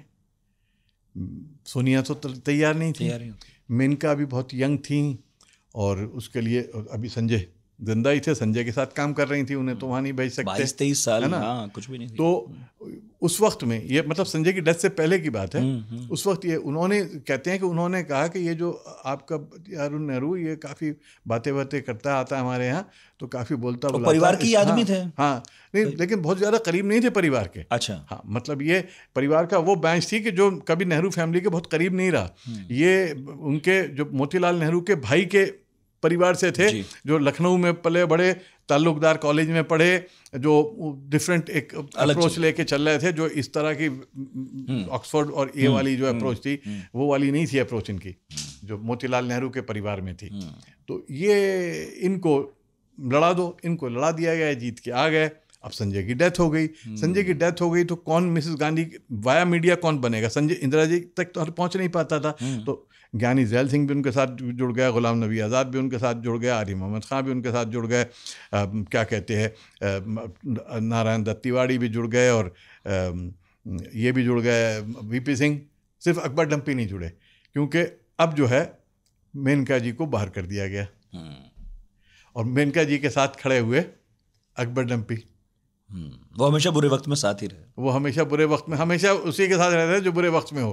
खुद उन्होंने कभी कुछ नहीं पाया, और अभी भी मिले थे मेरे किताब के उस पे आए थे विमोचन पे, तो वो जिस फव्वारे की तरह उनकी ज़ुबान से गालियाँ निकलती हैं, वो अपने आप में एक मज़े का वो है। उस पर अगर कभी कोई अलग ही कैरेक्टर। अब मैं एक एक करके जल्दी पूछूंगा एक एक व्यक्ति पर। वीपी सिंह, जिनके बारे में आपने लिखा कि VP Singh was not a simple a man as he looked. उतने सीधे साधे तो नहीं थे, मैनिपुलेटर थे, कॉम्प्लिकेटेड थे, और चंद्रशेखर की राय भी उनके बारे में क्या थी? फ्रॉड है। ऐसा है कि मैं तो वीपी सिंह को जानता नहीं था। वीपी सिंह ने जब जन मोर्चा बनाया तो संतोष भारती उनके बहुत करीब थे, पत्रकार। वो उनके साथ, उनका फ़ोन आया कि आपसे मिलना है, मुझे आपके पास आना है। तो मेरे घर पे आए वो, और आके जैसे हम लोग बैठे हैं बात कर रहे थे, तो कोई बाहर वाला नहीं था, कोई पत्रकार नहीं था, कोई रिकॉर्ड नहीं कर रहे थे। मैंने उनसे पूछा कि उन्होंने कहा मैं चाहता हूँ आप मेरे साथ जन मोर्चा में आ जाएं और मेरी मदद करें। उस वक्त मेरे अखबार का धूम था सारी जगह, तो चाहते थे कि मैं आऊँगा तो शायद अखबार भी साथ आएगा, जबकि ऐसा होता नहीं था। बहुत लोगों को ये गलतफहमी हुई, उसकी वजह से प्रॉब्लम आई। अच्छा। तो मैंने उनसे पूछा कि VP Singh ji, how do you look at the future of Muslims in India? मैंने कहा आने वाले भविष्य में मुसलमान को आप कहाँ देखते हैं?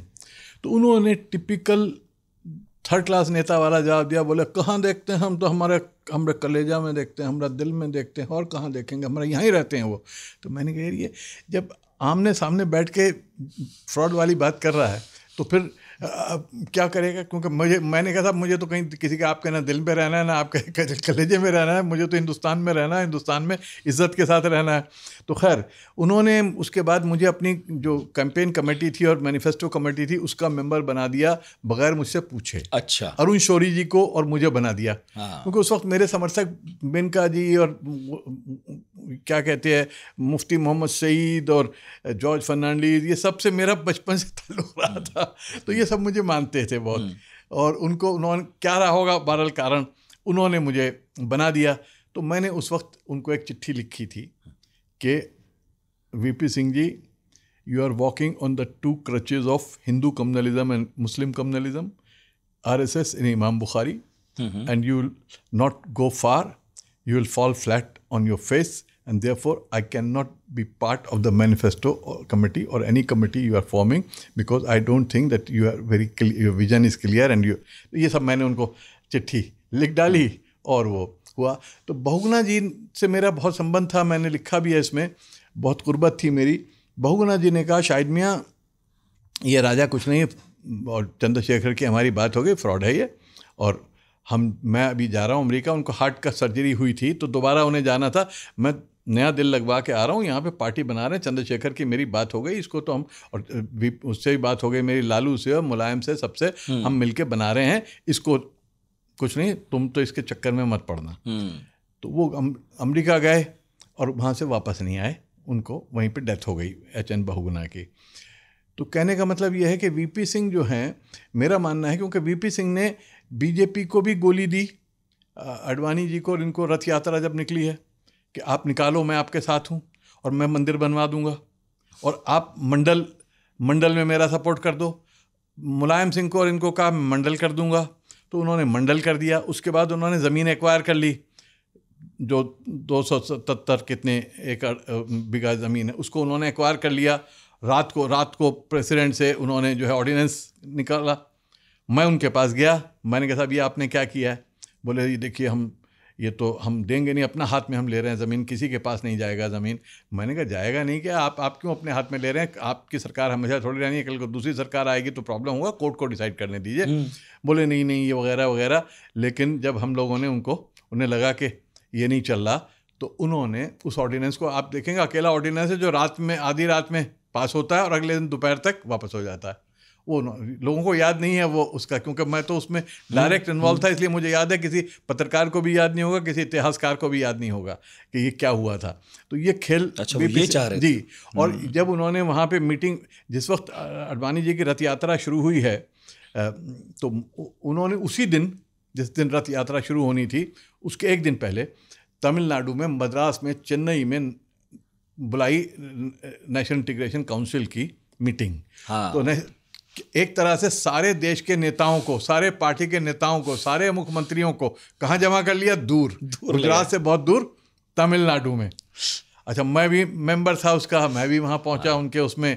तो वहाँ पे ज्योति बासु भी थे, वहाँ पे उस वक्त चीफ मिनिस्टर जो थी जयललिता चीफ मिनिस्टर थी, वो भी थे, करुणानिधि भी थे, बाकी सारी पार्टियों के लीडर भी थे, हरकिशन सिंह सुरजीत और वगैरह वगैरह, सारा जितना भी है, सारा टॉप लीडरशिप थी। तो वहाँ पे मुझे जूनियर समझते हुए सबसे पहले भाषण करने के लिए मुझसे कह दिया गया, और मैंने खड़े होके ये कहा कि ये जो रथ यात्रा शुरू होगी अडवाणी जी की, इसको अभी हमारा रोकना हमारी जिम्मेदारी, और हमें यहाँ से सबको यहाँ से फ्लाई करना चाहिए गुजरात, और वहाँ जाके उनके रथ के आगे लेट जाना चाहिए कि हम आगे नहीं जाने देंगे, अगर ये रथ यात्रा चलेगी तो बहुत खून बहेगा, बहुत कुछ होगा और इससे बहुत बर्बादी होगी वगैरह वगैरह। मैंने उसके ख़िलाफ़ बोला, उसको काफ़ी लोगों ने फ़ौरन लैपअप किया और प्रधानमंत्री जी ने, वीपी सिंह ने ये कहा कि आप नहीं समझते हैं, देखिए ये तो सद्भावना की यात्रा है, सद्भावना के लिए है, देश की एकता के लिए है। अच्छा जी, देश की, ये बिल्कुल भाषा कर निकलवा लेंगे आप, नेशनल इंटीग्रेशन काउंसिल की मीटिंग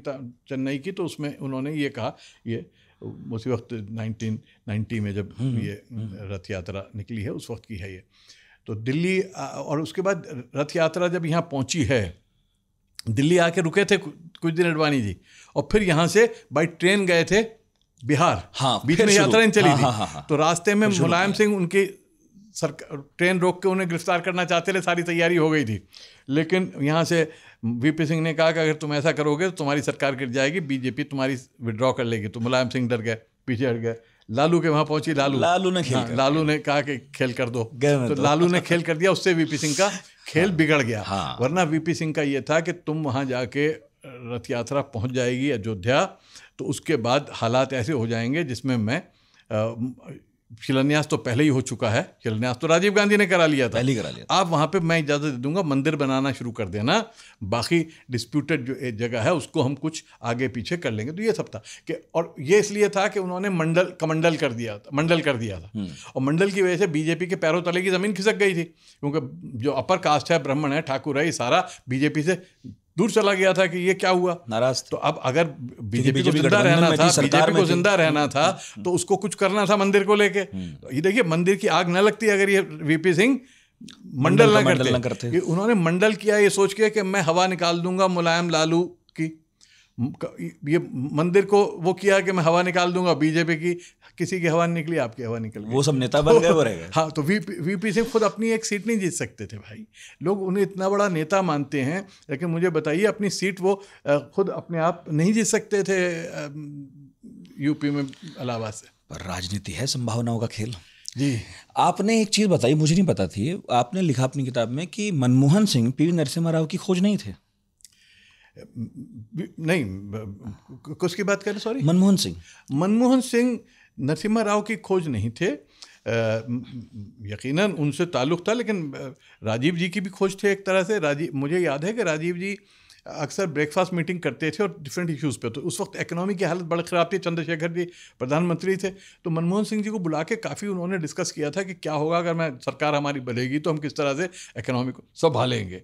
तो उस वक्त से उनके मन में था इनके लिए।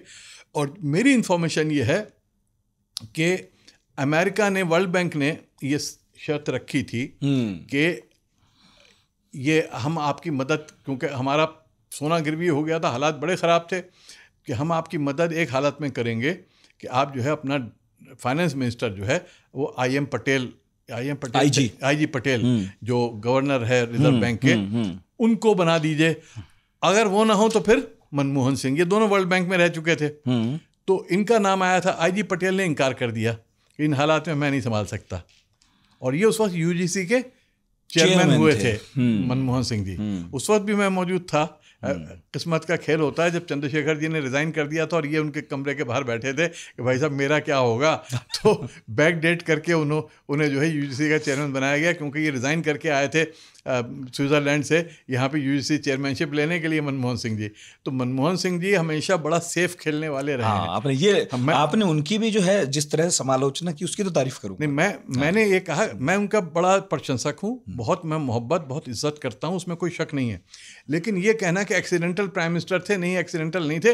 वो जिसको कहते हैं वो एक टेक्नोक्रेट थे, कैरियर टेक्नोक्रेट, कि जो हमेशा अपना कैरियर बना के चलता है, कैरियर बचा के चलता है। तो हमेशा मनमोहन सिंह अपना कैरियर बचा के चले, न तो खुल के कभी इमरजेंसी के खिलाफ बोले, न पब्लिकली उन्होंने किसी और चीज़ पे स्टैंड लिया कभी सरकार की मर्जी के खिलाफ।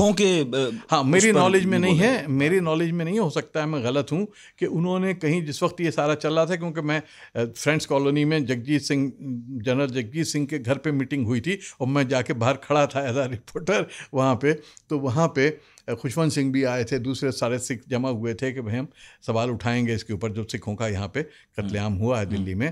तो उसमें भी मेरी नॉलेज के हिसाब से इन्होंने पब्लिकली उसको साथ देने से इनकार कर दिया था। लेकिन प्राइवेटली एक यकीनन मौके पर होंगे। खड़े हुए बड़े जोर शोर से। एक मौका था जब वो अपनी पार्टी सुप्रीमो के खिलाफ भी खड़े हो गए न्यूक्लियर डील के ऊपर, और जिसका आज तक कोई फायदा हमें नहीं मिला, मेरी निगाह में नहीं है कि वो जो कहते रहे कि एनर्जी सिक्योरिटी मिल जाएगी, हमें ऑयल के ऊपर डिपेंड नहीं करना पड़ेगा, तो आज उस बात को 20-25 साल हो गए, लेकिन हमने कोई। तो अमेरिका तक गए थे पूछने? मैं अमेरिका भी गया था। मैं कंडोलीजा राइस से, जो उस वक्त की फॉरेन मिनिस्टर सेक्रेटरी स्टेट थी, निक बर्न्स के साथ मेरी बड़ी लंबी लंबी मीटिंगें हुई हैं। मैंने खुल के विरोध किया है न्यूक्लियर डील का, और मैंने त्याग पत्र दिया, क्योंकि मेरा मानना यह है कि पार्टी के साथ चलना पड़ता है, पार्टी के आगे झुकना पड़ता है, लेकिन देश का जब सवाल आए तो पार्टी महत्वपूर्ण नहीं रह जाती, आपको देश का सोचना चाहिए। मेरा मानना था कि देश के हित में नहीं है न्यूक्लियर डील, तो मैंने विरोध किया। तो सभा छोड़ी आपने? मैंने सभा छोड़ी। लेकिन अमर सिंह जो हैं, जिन पर आप बहुत बात करना भी चाहते हैं, और अभी अभी मुझे जिक्र जब आप कर रहे थे ना डंपी का, याद आया, अमर सिंह में ये 2-3 गुण वैसे ही थे।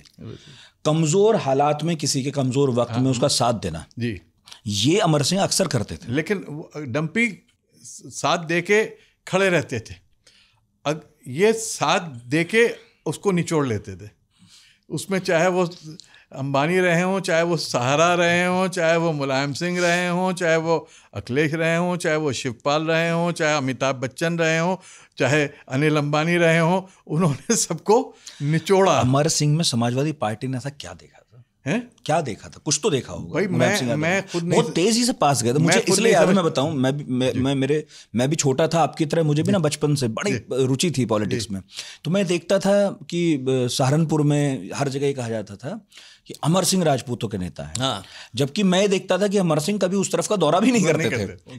कोई लेना देना नहीं था उनका, वो किसी के नेता नहीं थे, उनको एक कोई असेंबली कारपोरेशन नहीं जीत सकते थे। लेकिन उनका ये था कि मुलायम सिंह, देखिए मुझे याद है, मैंने लिखा है इसमें, उनका टिकट भी मैंने कटवाया था जब वो भिंड से टिकट उनको दिलाया था माधवराव सिंधिया जी ने, और मेरे पत्रकार दोस्त उदयन शर्मा का टिकट मैंने वहाँ से करा दिया था। तो उसके बाद मैंने ये भी देखा था कि बाहर बैठे रहते थे, उनकी कोई हैसियत नहीं थी। AICC का मेंबर बनना चाहते थे, मुझसे आकर रिक्वेस्ट की, मैंने GT भाई से, जतेंद्र प्रसाद जी से कहा, उन्होंने कहा पक्का है इसको, मतलब पास आने। शुरू में कांग्रेस में थे। हाँ, कांग्रेस में थे, और वहीं से चाहते थे, कलकत्ता से वो छोटे लेवल पे कांग्रेस में नीचे शुरू पे, मतलब वो AICC के मेंबर नहीं बन पाए कांग्रेस के अंदर। और कहीं से उन्हें पता लगा कि जिस वक्त ये डिफेंस मिनिस्टर बने थे मुलायम सिंह, उस वक्त अमिताभ बच्चन, VP सिंह की सरकार आने के बाद बहुत घबरा गए थे कि मेरे ऊपर केसेस बनेंगे और मैं भी फंसूंगा इनके साथ, सोनिया गांधी और क्या कहते हैं राजीव गांधी के साथ मैं भी फंसूंगा, तो मैं अपना बचाव कुछ करूं। तो वो पहुंचना चाहते थे VP सिंह तक, और होम मिनिस्टर मुफ्ती सईद साहब, मुझे भी कांटेक्ट किया, लेकिन इस बीच में कहीं उनके पास अमर सिंह पहुंच गया कि मैं आपकी मीटिंग अच्छा, हाँ, मैं आपकी मीटिंग करा दूंगा। तब का है? हाँ, तब का है। मैं आपकी मीटिंग करा दूंगा मुलायम सिंह से। और मुलायम सिंह का उन्हें पता लगा, देखिए ये जो ऑपरेटर होता है ना, वो खबर रखता है किसको कहाँ, किसकी कहाँ ज़रूरत है, उसको वो फुलफिल कर देता है। उन्हें था कि सैफई में जो करते हैं, उन्हें फिल्म स्टार बुलाने का शौक है, कुछ फिल्म स्टार बुलाना चाहते हैं। तो उन्होंने उनके पास मैसेज करवाया किसी ज़रिए से कि भाई साहब, मैं अगर अमिताभ बच्चन को ले आऊँ सैफई, तो मुलायम सिंह ने, अरे कमाल, उनका अच्छा, तो मैं आपकी मीटिंग करा देता हूँ अमिताभ बच्चन से। तो उन्होंने अमिताभ बच्चन से कहा कि मैं अगर तुम्हारी मीटिंग करा दूँ मुलायम सिंह से, तो वो फिर तुम्हारा काम हो जाएगा।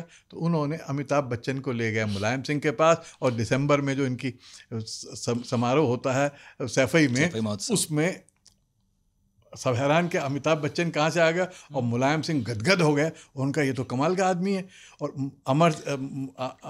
अमिताभ बच्चन इसलिए गदगद हो गए कि यार ये कमाल का आदमी है, जो मेरा कोई नहीं करा पा रहा था, इन्होंने मुलायम तक पहुंचा दिया और वहाँ तक पहुंचा दिया। मैंने देखा है कि इनकी पहली बर्थडे इन्होंने जो बड़े पैमाने पे की थी, थोड़ा बड़ा क्या, छोटा सा एसेक्स फार्म छोटा सा एक दिल्ली में, वहाँ पे की थी एक छोटे से हॉल में, और वहाँ पे अमिताभ बच्चन बाहर गेट पे खड़े सबको नमस्कार कर रहे थे और सबको ले जाके बिठा रहे थे। तो मैं तो शौक लगा मुझे कि यार अमिताभ, मैं भी, मेरा कितना भी अजीज दोस्त हो, तो मैं ये काम तो मैं नहीं कर सकता, लेकिन वो ये काम कर रहे थे। तो अमर सिंह ने किस तरह से वो शीशे में उतार लेते थे, काम एक दूसरे कराते थे, और कहते हैं जो उन पे इनकम टैक्स के छापे वापे लगने वाले थे, सब था, उसको उन्होंने ख़त्म करवाया थ्रू मुलायम सिंह।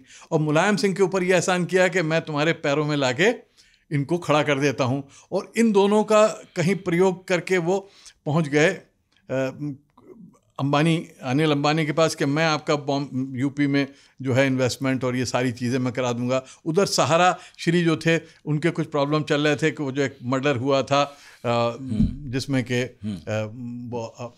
मोदी क्या नाम था जो टेनिस प्लेयर था। हाँ, मुझे याद है, नाम भूल रहा हूँ मैं भी, बड़ा कांड था वो कांड था, उस कांड में फंसे हुए थे तो उनका पैसा वैसा तो उनको इनसे मिलवाया, इन पॉलिटिशियंस का पैसा सहारा के यहाँ लगवाया।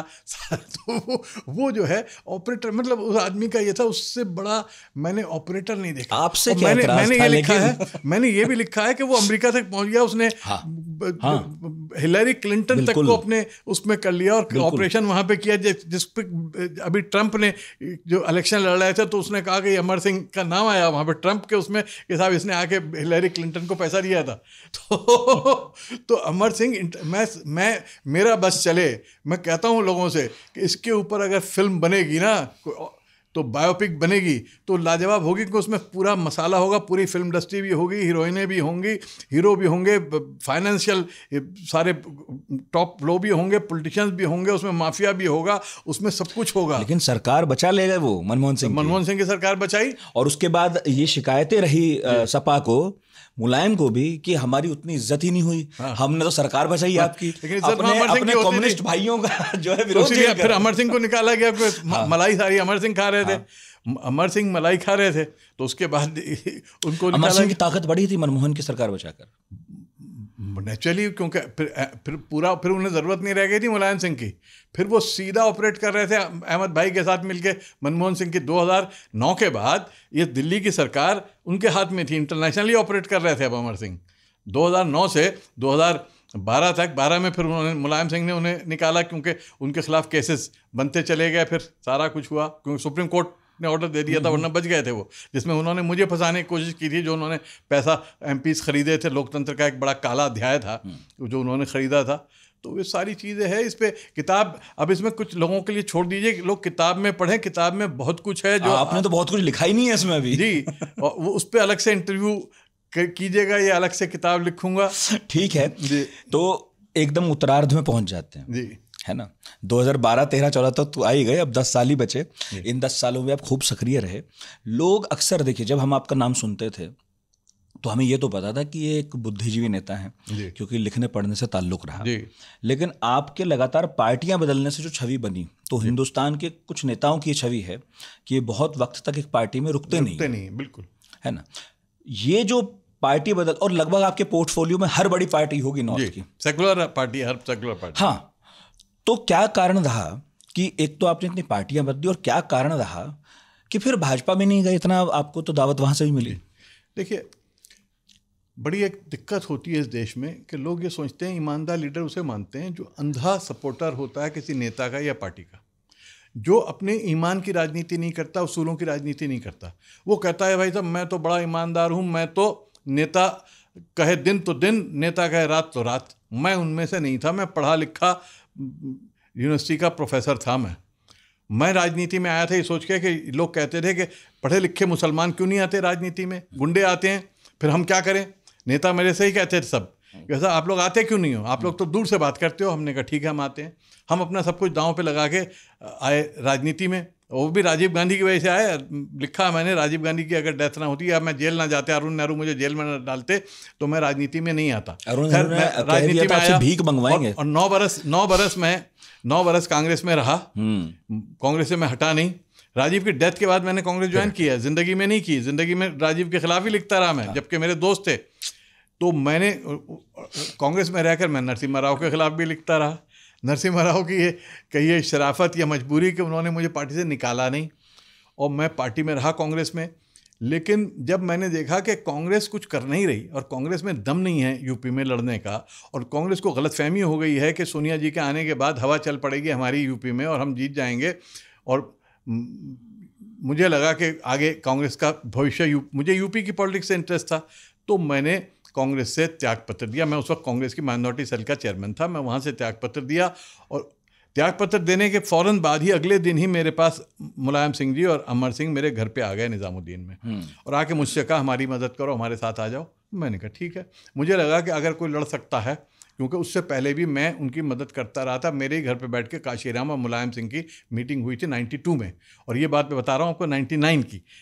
तो 92 से मैं, हालांकि उनके इतने करीब था, 92 में भी मेरे घर पे काशीराम और मुलायम सिंह मिलते थे। मैं कभी समाजवादी पार्टी में नहीं गया, मैंने कोई फेवर नहीं लिया, मैंने कोई राज्यसभा नहीं ली। मैं नरसिम्हा राव मुझे राज्यसभा ऑफर करते रहे, मैंने उनसे भी नहीं ली। मैं राज्यसभा का मुझे शौक़ नहीं था, मुझे शौक़ था कि कुछ होना चाहिए, कुछ बदलाव होना चाहिए, परिवर्तन आना चाहिए। मैं मुलायम सिंह के साथ आ गया कि शायद परिवर्तन, सोशलिज्म, ये सब होगा, तो इनके साथ भी मैं जुड़ा रहा। इन्होंने मुझे इज्जत भी दी, मुझे राष्ट्रीय महासचिव बनाया, मुझे राज्यसभा भेजा। लेकिन न्यूक्लियर डील पे जब रातों रात पलटी खाई है पार्टी ने, तो अब पार्टी बदल गई, मैं नहीं बदला, पार्टी ने पलटी खाई। पार्टी जो कि एक हफ्ते पहले तक न्यूक्लियर डील का विरोध कर रही थी, पार्लियामेंट में हर जगह मैं बोल रहा था विरोध में, जो मनमोहन सिंह के खिलाफ थी, वो रातों रात प्रो मनमोहन सिंह हो गई। यहाँ तक कि एमपीज खरीदने में रोल प्ले करने लगी समाजवादी पार्टी अमर सिंह। तो अब ऐसे में मैं क्या करूँ?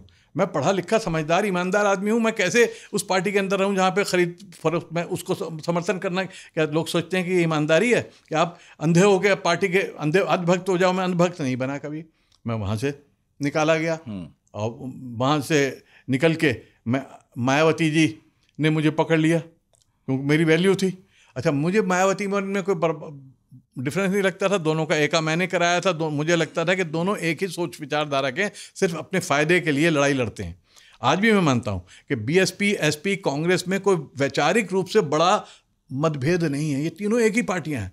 लेकिन ये सिर्फ जात को और धर्म को लेके और अपनी सत्ता के लिए उसका उपयोग दुरुपयोग करती हैं। लेकिन मोटे तौर पर एक विचारधारा की पार्टियां हैं। तो मेरी विचारधारा मैं कहीं नहीं बदल रहा था।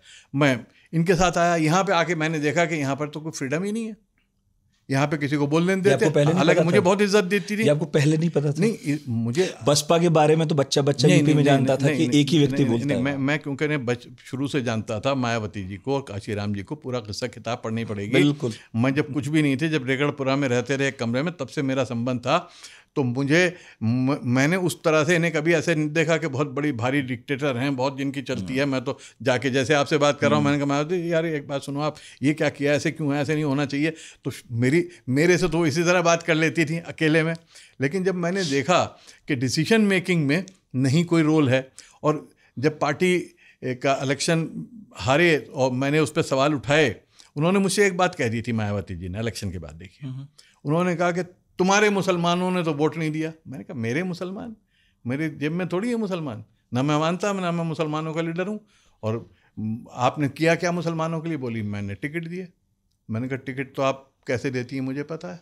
वो बुरा लग गया उनको, तो मैं बाहर हो गया वहाँ से, उन्हें निकाल दिया गया खड़े खड़े। अब उसमें मैं क्या करूँ? उसके बाद मैं काफ़ी अरसे तक राजनीति में नहीं रहा। मुजफ्फरनगर का जो दंगा हुआ उसके बाद मैं सक्रिय रहा। मैंने सामाजिक एकता मंच बनाया जयंत के साथ मिलके, लेकिन मैं पार्टी में नहीं था। अब रालोद में नहीं, रालोद में नहीं था। रालोद में तो मैंने ज्वाइन किया है चौधरी साहब के डेथ के बाद, क्योंकि चौधरी साहब ने मुझसे कहा था इसकी मदद करना जयंत की, और मैं जयंत को अपने छोटे भाई की तरह, बेटे की तरह मानता हूँ, बहुत प्यार करता हूँ उससे। और जो मैंने साथ दिया, बहुत मैंने साथ जितना मैं दे सकता था, मेरे पे बहुत दबाव आया दूसरी पार्टियों का, मैंने नहीं छोड़ा। लेकिन अब जयंत की अपनी मजबूरी थी, जयंत को छोड़ना पड़ा समाजवादी का साथ और अपोजिशन का साथ, और उन्होंने एनडीए में चले गए। तो एनडीए में जब गए हैं तो लाठी खा के चले गए। हाँ, और उन्होंने मुझे बुला के मुझे कहा, मुझसे मशवरा किया। मैंने कहा भाई आपकी मजबूरी है, आपके हालात हैं, लेकिन मैं उसमें नहीं चल पाऊँगा, क्योंकि जिस तरह से बीजेपी का रवैया है उसमें मैं शायद उसका समर्थन ना कर पाऊँ। और मैं अगर आपके साथ रहूँगा समर्थन करना पड़ेगा, और अगर मैं उसका विरोध करूँगा तो आपके लिए दिक्कत हो जाएगी। तो इसलिए बेहतर यह है कि मैं छोड़ दूँ। मैं आज भी बहुत उनसे प्यार करता हूँ, इज्जत करता हूँ, और मैं सारी पार्टियों के साथ मेरा संबंध रहा। आखिर में रह गई भाजपा। हाँ, है आखिर में रह गई भाजपा ने चाहा मुझे, मोदी जी ने चाहा। मोदी जी ये कहते हैं कि इस आदमी का मेरी वजह से बहुत नुकसान हो गया, ये राजनीति से बाहर हो गया। तो भाजपा में आपका वो इंटरव्यू जो आपने, जिसकी बहुत बात भी की इंटरव्यूज में मोदी जी के साथ, आपको पता है वो दोबारा देखा जा रहा है। जी जी जी, लोग नीचे कमेंट कर रहे हैं। हाँ अच्छा, मैंने नहीं देखा कि अब देखेंगे इसे। अब पता चला इंटरव्यू हुआ था क्योंकि अब वो ऑडियो में है केवल। हाँ, ऑडियो में है सिक्के तो वो दोबारा चल रहा है। वो अगर कहीं बीजेपी वाले उन्होंने उसकी वीडियो बनाई थी, अगर वो दिखा दें तो बड़ा अच्छा लगेगा। लोगों को एक शिकायत ये थी कि मैंने बड़े सभ्य तरीके से सवाल किए, टेढ़े सवाल किए, लेकिन सभ्य भाषा में किए। मेरा हमेशा से मानना, सभ्यता के साथ ही मैंने इंदिरा गांधी से भी सभ्य भाषा में सवाल किए, मैंने चौहान से भी सभ्य भाषा में। मेरा मानना है कि जब आपके पास कहने को बहुत सख्त बात है तो आपका लहजा नर्म होना चाहिए। जब आपके पास कहने को कुछ नहीं है तो बहुत जोर से आप चिल्ला के, जो चर्चिल कहते थे, when you have nothing to say then bang your table and shout. तो when you have lot of things to say you don't have to be aggressive. जो हमारे आजकल चैनल के एंकर्स एग्रेसिव होते हैं, कहने को कुछ नहीं होता, पढ़ा कुछ नहीं होता, हाथ के हाथ जो दे दिया होता है एडिटर ने, उस पर सवाल कर रहे होते हैं, लेकिन उस पर उनके पास और बोलना होता है उन्हें 24/7, तो वो उसमें सिवाय इसके कि शोर मचा के। आपकी राजनीति पे कभी और बात करेंगे। मेरा तो ये आग्रह है कि इस किताब का एक एक्सटेंशन भी आना चाहिए। लेकिन आखिरी सवाल, आपके 75 साल हो गए हैं, मैं चाहता हूँ आप 74 हुए हैं, 75वीं सालगिरह हुई है, 74 हुआ। 74 हुए, तो आप खूब लिखें, खूब पढ़ें, खूब पॉडकास्ट करें, ऐसे ही बात करें। मगर आखिर में संक्षेप में जवाब, जिस परिवर्तन की आप बार बार पूरे पॉडकास्ट में बात करते रहे, शुरू में की फिर बाद में की, मैं आज एक 75 साल के व्यक्ति से पूछ रहा हूं जिसने हिंदुस्तान की राजनीति को अपनी आंखों से देखा, दर्ज किया, इतना करीब से कि उसका हिस्सा भी हो गया बीच में। परिवर्तन का पा भी हुआ है कि नहीं हुआ? बहुत हुआ है, बहुत हुआ। ये देश जो हमने उस वक्त देखा था, हम राशन की लाइनों में खड़े होते थे, 1 किलो चीनी के लिए मैं सुबह से शाम तक खड़ा रहता था, आखिर में नंबर नहीं आता था, वापस चला आता था कि अगले दिन फिर जाके लाइन में खड़े होंगे, देखेंगे अगर हमें 1 किलो चीनी मिल जाए। हम कैसे आधा चम्मच खांड डाल के चाय पीते थे, या उसके बगैर ये कहते थे पिताजी को दे दो, हम सब बगैर चीनी की चाय पी लेंगे।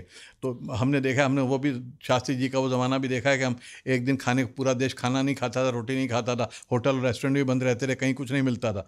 हमने बहुत बुरे हालात देखे हैं। लोग नहीं समझते कि किस तरह से पंडित नेहरू का कंट्रीब्यूशन क्या था, शास्त्री जी का कंट्रीब्यूशन क्या था, इंदिरा गांधी का कंट्रीब्यूशन क्या था। देखिए, हर नेता ने, हर प्रधानमंत्री का कंट्रीब्यूशन है, और जो करता है उससे गलतियाँ होती हैं, गलतियाँ उनसे भी हुई हैं, और जो नहीं करता, घर में बैठा रहता है, उससे वो गलती नहीं करता।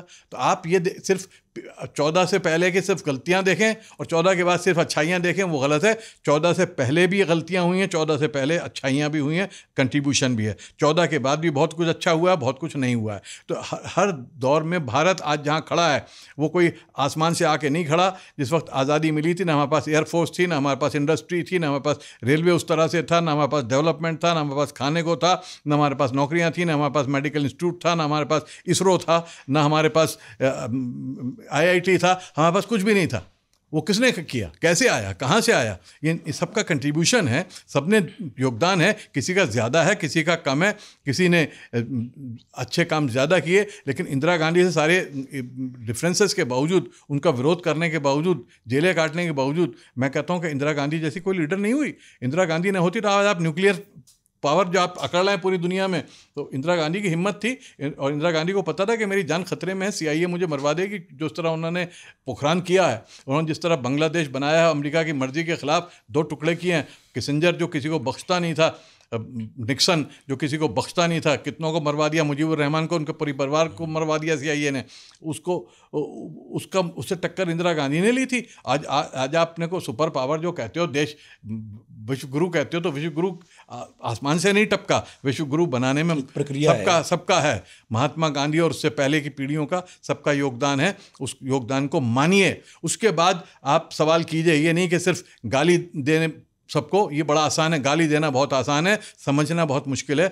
हर आदमी को उसके हालात के मुताबिक समझना चाहिए। तो मैंने इस किताब में कोशिश की है कि हालात के मुताबिक उनको समझूं, क्योंकि लोग कहते हैं अरे आप तो तारीफ भी कर रहे हैं, आप तो बुराई भी। अब मैं, और आजकल के नेताओं का ये हो गया कि मुझे मालूम है कि मुझसे कांग्रेसी भी नाराज़ हो जाएंगे। कहीं मेरे खिलाफ आ रहा है कि साहब ये तो कांग्रेस का बुक लीटर है, कहीं मेरे खिलाफ आ रहा है कि साहब ये तो मोदी के साथ मिल गया, BJP हो गया, ये तो RSS हो गया। जबकि मैं RSS में भी सिर्फ खराबियाँ नहीं देखता, मैं उनकी खूबियाँ भी देखता हूँ। मैं मोदी जी में सिर्फ खराबी नहीं देखता, लेकिन मैं मोदी से असहमत होते हुए भी उनके अंदर देखूंगा कि उनकी क्वालिटीज़ हैं। ऐसे नहीं कोई प्रधानमंत्री बन जाता, ऐसे नहीं बार बार इलेक्शन जीतता। मैं राजीव गांधी कि इतनी दोस्ती के बावजूद राजीव गांधी से एक बातों पे नहीं, ज़्यादा जिससे दोस्ती होती है उससे ज़्यादा असहमत। जितना मैं राजीव गांधी से असहमत हुआ हूँ उतना मैं किसी से नहीं हुआ, उनके मुंह पे असहमत हुआ हूँ। किसी ने मेरी शिकायत की थी, ले जाके अखबार दिखाया कि राजीव जी आप उसको अपने इतने करीब ला रहे हैं, ये आदमी आपके खिलाफ इतना लिखता है। तो राजीव बहुत हंसे और मुझे बुला के कहा कि ये तुम्हारी शिकायत आई थी। तो मैंने उनसे ये कहा कि इससे ज़्यादा तो मेरे मुंह पे कह के जाता है पूरा मुझे कि आपने ये गलत किया, ये गलत किया, वो गलत किया, जितना अखबार में लिखा है उससे ज़्यादा। तो कहने का मकसद ये कि हिंदुस्तान बहुत आगे गया है और आगे जाएगा, मुझे विश्वास है, मुझे कोई वो नहीं है। हाँ, उतार चढ़ाव आते रहते हैं, सिर्फ ज़रूरत इस बात की है कि हम लोग अपना दिमाग और दिल खुला रखें। जहाँ दिल बंद होता है, जहाँ दिमाग बंदा होता है, जहाँ ताले पड़ जाते हैं, वहाँ पे आपके विकास पे भी रुकावट आती है। और आखिर में जाते जाते बस अब जा ही रहे हैं क्योंकि अब स्टूडियो का भी समय समाप्त हो गया है, मगर मेरा मन है वो किस्सा सुना दीजिए प्लीज़। जब आप पाकिस्तान गए थे और एक लड़का मिला था आपको, कौन सा गाँव का रिश्तेदार आपका? हाँ, वो लंबा किस्सा है, बहुत कभी सुंदर कर लीजिएगा, वो है, कभी कर लीजिएगा। वो है बहुत अच्छा। वो ऐसा था, गांव का नहीं। मेरे देखिए, मेरे पिताजी ने हर परिवार के उस नाते से नाता तोड़ लिया जो पाकिस्तान गया। उन्होंने कहा मेरा इससे कोई रिश्ता नहीं है। तो हमारे परिवार के मतलब मेरे पिताजी के परिवार के दूर के लोग बांग्लादेश चले गए थे कुछ। तो जब बांग्लादेश बना है तो उसमें से कुछ पाकिस्तान आ गए। ओहो। तो हमारा उनसे कोई संबंध नहीं था, हम जानते नहीं थे, उनका हमसे कोई संबंध नहीं था। तो जब मैं यहाँ पे अटल जी ने कहा कि ज़रा घूम के तो आओ, तो मैं और कुलदीप नैयर गए। तो हमारा रिसेप्शन जमात इस्लामी जो कभी इंडियंस को पूछती नहीं थी, हमारा रिसेप्शन वहाँ के पर्ल कॉन्टिनेंटल में कराची में हुआ। और वहाँ पे जमात इस्लामी की पूरी टॉप लीडरशिप बैठी थी। मेरे बराबर एक यंग लड़का बैठा था, बाकी तो सब बूढ़े लोग थे, एक यंग लड़का बैठा था। तो मैंने ज़रा प्यार से उससे पूछा कि बेटा आपका परिवार कहाँ से है? वो गुस्से में उसने जवाब दिया कि मेरा यहीं से, पाकिस्तान से। वहाँ से तो नहीं आए। चुप हो गया वो गुस्से में कि मैं अपने को मतलब पाकिस्तानी समझता हूँ, ये कैसे मुझे सवाल कर रहे हैं। खैर कोई बात नहीं हुई। थोड़ी देर बाद उसको कुछ आया, बोले आपके यहाँ इंडिया में एक जगह है गाजीपुर, वो जानते हैं आप? मैंने देखा, मैंने कहा गाजीपुर का हूँ मैं, गाजीपुर। बोले वहाँ पे एक फला रहते हैं, उनको आप जानते हैं? मैं जानता क्या हूँ, वो तो मेरे रिश्तेदार हैं। बोले अच्छा, वो असल में मेरे जो वालिद साहब हैं, पिताजी जो हैं, वो उनके भाई हैं। तो पता लगा कि जो आदमी जिस जमात इस्लामी को मैं बहुत विरोध करता हूँ और जो पाकिस्तानी मुझसे गुस्से में बैठा है, वो मेरा खून है। अब ये ट्रेजेडी है। पिताजी हाँ आपकी बुआ के बेटे लगे। हाँ, बुआ के बेटे। अब ट्रेजेडी है ये ट्रेजेडी जो है, ये पार्टीशन बहुत बड़ी ट्रेजेडी थी और आज तक वो ट्रेजेडी जारी है। और पाकिस्तान में मैंने जाके एक बात और कही थी, रविशंकर प्रसाद जी मेरे साथ थे, उन्होंने भी मेरे उसमें इस बात को कहा कि मैं प्राउड हूँ इनका, मेरी दोस्ती इंडिया में जानता था लेकिन दोस्ती पाकिस्तान जाके हुई। रविशंकर प्रसाद की मेरी दोस्ती पाकिस्तान जाके हुई। वहाँ पर मैंने एक बात कही थी कि आप जब तक 2 नेशन थ्योरी को दफन नहीं करेंगे तब तक भारत पाकिस्तान रिश्ते ठीक नहीं हो सकते। एक कश्मीर हल हो जाएगा, दूसरा उठ जाएगा, दूसरा उठेगा, क्योंकि हमारे जो नाराज़गी टकराव है ना, वो उस सस्पिशन की वजह से, जिसलिए पार्टीशन हुआ, जिसलिए विभाजन हुआ। तो विभाजन को अगर हम आपकी सरहदों को मानते हैं, आपको एक अलग देश मानेंगे, लेकिन हम 2 नेशन नहीं हैं, हम एक नेशन हैं। इस बात को मान लो, इंडिया और पाकिस्तान नेशन एक है, मुल्क 2 हैं।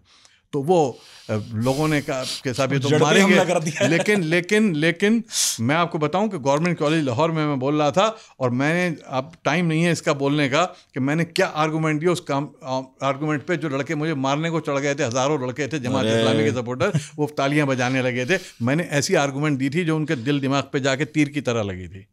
बहुत शुक्रिया। बहुत शुक्रिया शाहिद जी। और ये लंबा चौड़ा पॉडकास्ट आपने धैर्य से सुना, इसके लिए आपका भी शुक्रिया। कमेंट बॉक्स खुला है, किताब बहुत शानदार है, आई विटनेस, जिसका अर्थ होता है विटनेस का शाहिद, जो उनका नाम है जी। तो ज़रूर सुनिएगा, बहुत सारे किस्से हैं। इस पॉडकास्ट को सुनिए, दूसरों को भेजिए, किताब खरीदिए, रूपा पब्लिकेशन से आई है, इसमें किस्से बहुत सारे हैं, तो किससे बाँचिए। मैंने भी लिखा है, सच्चाइयाँ भी बहुत हैं, और सच्चाइयों का जो संदर्भ है उसको समझे बगैर आप किस्सों को नहीं समझ सकते। इसलिए संदर्भ को समझने के लिए किताब पढ़िए, वो सिर्फ आप इंटरव्यू देख के नहीं समझ पाएंगे सच्चाई क्या है। आधी सच्चाई समझना जो है वो भी गलत, खतरनाक है। धन्यवाद, बहुत बहुत शुक्रिया।